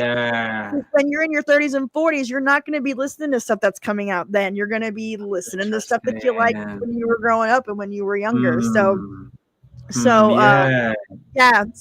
it's just like, it's just really, and you don't realize a lot of the stuff that's around, that's just, until it's gone, you don't realize what a big deal it is or how important it is to you. So it's just like, it's a weird thing. It's a weird, because like I even said in my video of growing up in the 80s, we didn't know at the time how amazing it was. It just was. It was just life, right? And then one day it stopped. One day it was gone. And you just look up and you're like, wait a second. And so it's just really weird. It's a really it's a weird thing to remember life in another time. But it'll happen to you as well. It won't happen in the same way it did for me and my generation, because of the change of technology was so pronounced in our teen years. But you'll still, I mean, there will be a time, in 10 or 20 years, you'll remember a time before AI was everywhere and AI was everything, right? So you're going to remember a time pre-AI that kids that are born now will never know, because, there will come a time when AI is our world. And, and so it's just, it's interesting. It's weird. It's just a weird, I don't know, sensation or feeling. So definitely. One thing that's even tripping me out is like, there's gonna come a point, like, because you guys are taking the last ones before the internet, right? So there's gonna come a point where nobody alive will know what life was like before the internet. That's kind of exactly. That's one of the reasons I started this channel, because I wanted to preserve a lot of that stuff and kind of record it historically for the record. At least there's this YouTube channel out there that has all of these different things from the before times. But it'll be gone. There will come a day when nobody that's alive will have lived before the internet, and there will be a time where people will be alive that have never lived in a world without AI. And so it's just it's gonna be, it's weird when you start thinking about things like that. Not to get too deep, but So, but I try not to get too silly about it, but I love my generation and my childhood. Like, and I think most Gen Xers that you'll talk to will say the same thing. Like, we had the best childhood, and you won't be able to argue with us. Like, we're just gonna be like, ours was better. You don't know, man. But yeah, that's one thing I really hope for your generation, if there's some way to get some more common experiences and shared experiences for you guys, because it's just that sense of community, that sense of having a friend group in your community, in your neighborhood, and that's just it's important. it's important to be around, you know, the actual people in the world and out in the world and experiencing things instead of just through a screen. You know, I see a lot of, you know, you'll see people at a concert or at a big event, and they're all recording it with their phones, like through a screen, and like nobody's actually just putting their phone down and just experiencing it, right? Experiencing the concert or the speech or whatever it is, and it's just like, you know, it's just like, experience it. Put your phone down. I challenge you. I think it'd be a fun video for you to try to live like you're in the 80s for a day. Oh yeah, that would be a great video. Like, put your phone away, put your computer away, like put it all away, and just try to live like you were in the 80s for a day, and just not have any of those things and gadgets, and just kind of see what it was like. I challenge you. I think it'd be a fun video to see. That would. Even I'm trying to think. Yeah, that would be cool. Yeah. I definitely would struggle, which is probably a reason why I should actually do it. To actually experience. Yeah. So yeah, you know, just to try to, you know, to be able to like get a hold of someone, to talk to somebody, to, you know, to see your parents or your friends or whatever. Like, you can't do it with the phone. You have to put your phone away and find yourself a VCR. Nice. Have fun. Yeah. Oh, but then the mall, yes, are shut down and closed and run down because nobody goes. What we talk about on this channel all the time is homes where we all like just remodeling them, put the old stores back in, turn some of them into apartments. Like, that would be our community of the mall. So I can imagine. I know, we're like, yes. Bad lag. All right, guys, I'm sorry. It up if you're okay with that. Good idea. we should get together again and have another live stream together, and we can quiz you. And see what you know, and see what you're familiar with and what you're not familiar with. Let's see. This is from Jenny's Getting Kinky with It, $5. Q for Jay. Seeing all the shared experiences Gen X had, which experiences do you wish Gen Z had collectively? That's a great question. Yeah. I would say my brain instantly goes to any experience that requires you to actually be there physically in person, or like physically interacting with someone. So anything from like I would have loved for Gen Z to have known what it's like to literally like we were kind of talking about before, go out without phones and the internet, and actually your main source of entertainment is yourself and your friends. Like, you guys are not your phone. Yes. Like, none of us got to experience that. Right. So that's definitely something I will go towards. I wish you all got to get a taste of that. Yeah, it was so cool because like you'd go to a friend's house and you'd all be hanging out, and people would bring their own cassettes or their own music, and you take turns playing different music for people, and you make mixtapes.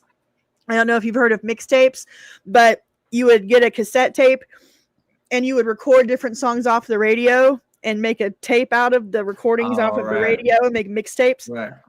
And then if you liked someone, if you had a crush on someone, one of the best moves a guy could do was make a mixtape for his lady, and then record different songs, your different favorite songs, and put them all together for a tape and give it to your crush or your girlfriend or whatever. That was a big deal. Really? Wow. Yeah, it was like making a Spotify playlist, but with that would be so thoughtful. I could imagine that really being something. It was always a big deal, and like their mixtapes, like what songs they would choose. Like if you were going on a road trip, like the road trip that I showed you earlier, that was mixtapes, and we had road trip mixed CDs and mixtapes go to listen to while we were on the road. So yeah, and then you would hope that the DJ wouldn't talk over the beginning or the end. Yep. Okay. Making a good tape was an art form. That is correct. Art form. Okay. I hear it. Road mixtapes were great, high energy stuff. I made an R&B mixtape for my first crush, Brenda. She looked like a darker Janet Jackson. Nice. Okay. That's so good. Mixtape or the Spotify. Thanks for the translation. Blazing Dragon wants to know, what part of England are you for accent? Is that so any? interesting. No? I'm a Londoner, born and raised. Londoner. All right. Southeast London. Pacific. Gotcha. Yeah.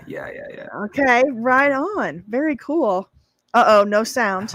That's not good. Are we lagging again? It looks like we're lagging a little bit. Bummer. All right. Well, I'm going to get a better camera, and I'm going to, maybe I should get into where I'm plugged into the internet and not using Wi-Fi. That might help. Yeah, the seas were choppy this night, they said. So looks like our lag isn't that great. So yeah, so in the future, yeah, we can do this again. We can set up a time to do it again, and we can trivia and see what you're familiar with, and you know, if you have any questions or anything specific that you would like to see. So I'm not guiding. I did such a random, how about this? How about this? How about this tonight? I didn't mean to be so random about it, so I do apologize. But I love a bit of random. Yeah, random is fun. So yeah, if there is anything else that you want to see or talk about before we say goodbye, now is the time to do it. We've been going for almost 4 hours, so. Right. Wow. The time flies when you're having fun. Right. It does, right? These live streams. Yeah, no, I enjoyed this. I didn't even realize that it would go by like quick like that for me even. So yeah. I really enjoyed today. I love the randomness of it as well, and going on these rabbit holes and trails, and experiencing these things with you guys. Like, this is really cool. Like, I feel like I'm like an outsider coming into a cool club, and you guys are just like showing me the ropes, and I appreciate that. So yeah, I'm trying not to be too much of a mom, be like back in my day. I'm really trying not to be. I'm gonna close out tonight with a little Beastie Boys, because I did want to show you some Beasties before we were gone, and then we'll be done, guys. For my followers here, I have a new video coming out in the next couple of days, so be on the lookout for that. Tomorrow night on the Discord, we are watching PCU at 8 o'clock, so definitely hang out with us for that. And we are going to, we want to end with Sabotage? Do we want to end with Paul Revere? Do we want to end with Fight for Your Right? Tell me, guys, what song from Beasties do you want him to see before we go? Paul Revere, but that's me. Fight for Your Right's pretty good too. Come on. Tell me what you want. Sabotage. Everybody's going to say Sabotage. Okay. This is probably a Fight for Your Right. Intergalactic. All right. All right. I kind of want to do what you want. Is there a link to this? That's the one that I saw. What you want? Yeah. That's the one song that I saw. That's the crazy one that you saw. All right. So you have a little bit of familiarity with them. Copy. Here's the link to the Discord. I'm putting it in the chat right now. Oh, all right. If you've seen What You Want, we'll go with. It looks like the Sabotage is the one that everybody wants you to see. This is played videos on MTV ever. This was a big one. Where they're dressed up like 70s, like cops from the 70s. It's like this whole video where they act like they're cops from the 70s. So this is called Sabotage. And then we'll say goodnight. This was a big deal. This was a big deal in the 90s. Oh, wait. Okay, okay. Yeah. This shows you what the influence of 70s television had on my generation, because this was a video made in the 90s by Gen Xers when they were in their 20s, but they're emulating a 1970s cop show. So we all we all watched that video. Yeah. The song was I just came out right when I started high school, and the Beastie Boys, they're amazing rappers and musicians as well, but oh god, I strongly suggest that you go down the Beastie Boys rabbit hole with listen to the Paul's Boutique album or License to Ill. Okay. Oh my god, they're so good. They mixed a lot of rock with their rap, but they also had some very rappy rap. So it wasn't all rock. Okay. There was a lot more beats to a lot of their stuff too, but I prefer 80s Beastie, but 90s Beastie is great too. So anyways, so yeah, the 70s were all the rage in the 90s. That's true. As much as we all love the 80s and 90s today, when we were living in the 80s and 90s, we all loved the 50s and 60s and 70s. So it's always like that 20-year, there's always that 20-year lag of pop culture, because once people start growing up into adulthood, artists tend to make stuff that is influenced by their childhood, and so it kind of comes back around, if that makes any sense. So you know, the 60s and 70s were a big deal in the 80s and 90s. I don't know why, but that's why. So anywho, alrighty. Well, I'm going to end the same way we started, guys. You know what it is. It's with the HBO feature presentation video, because I know you all love to watch it.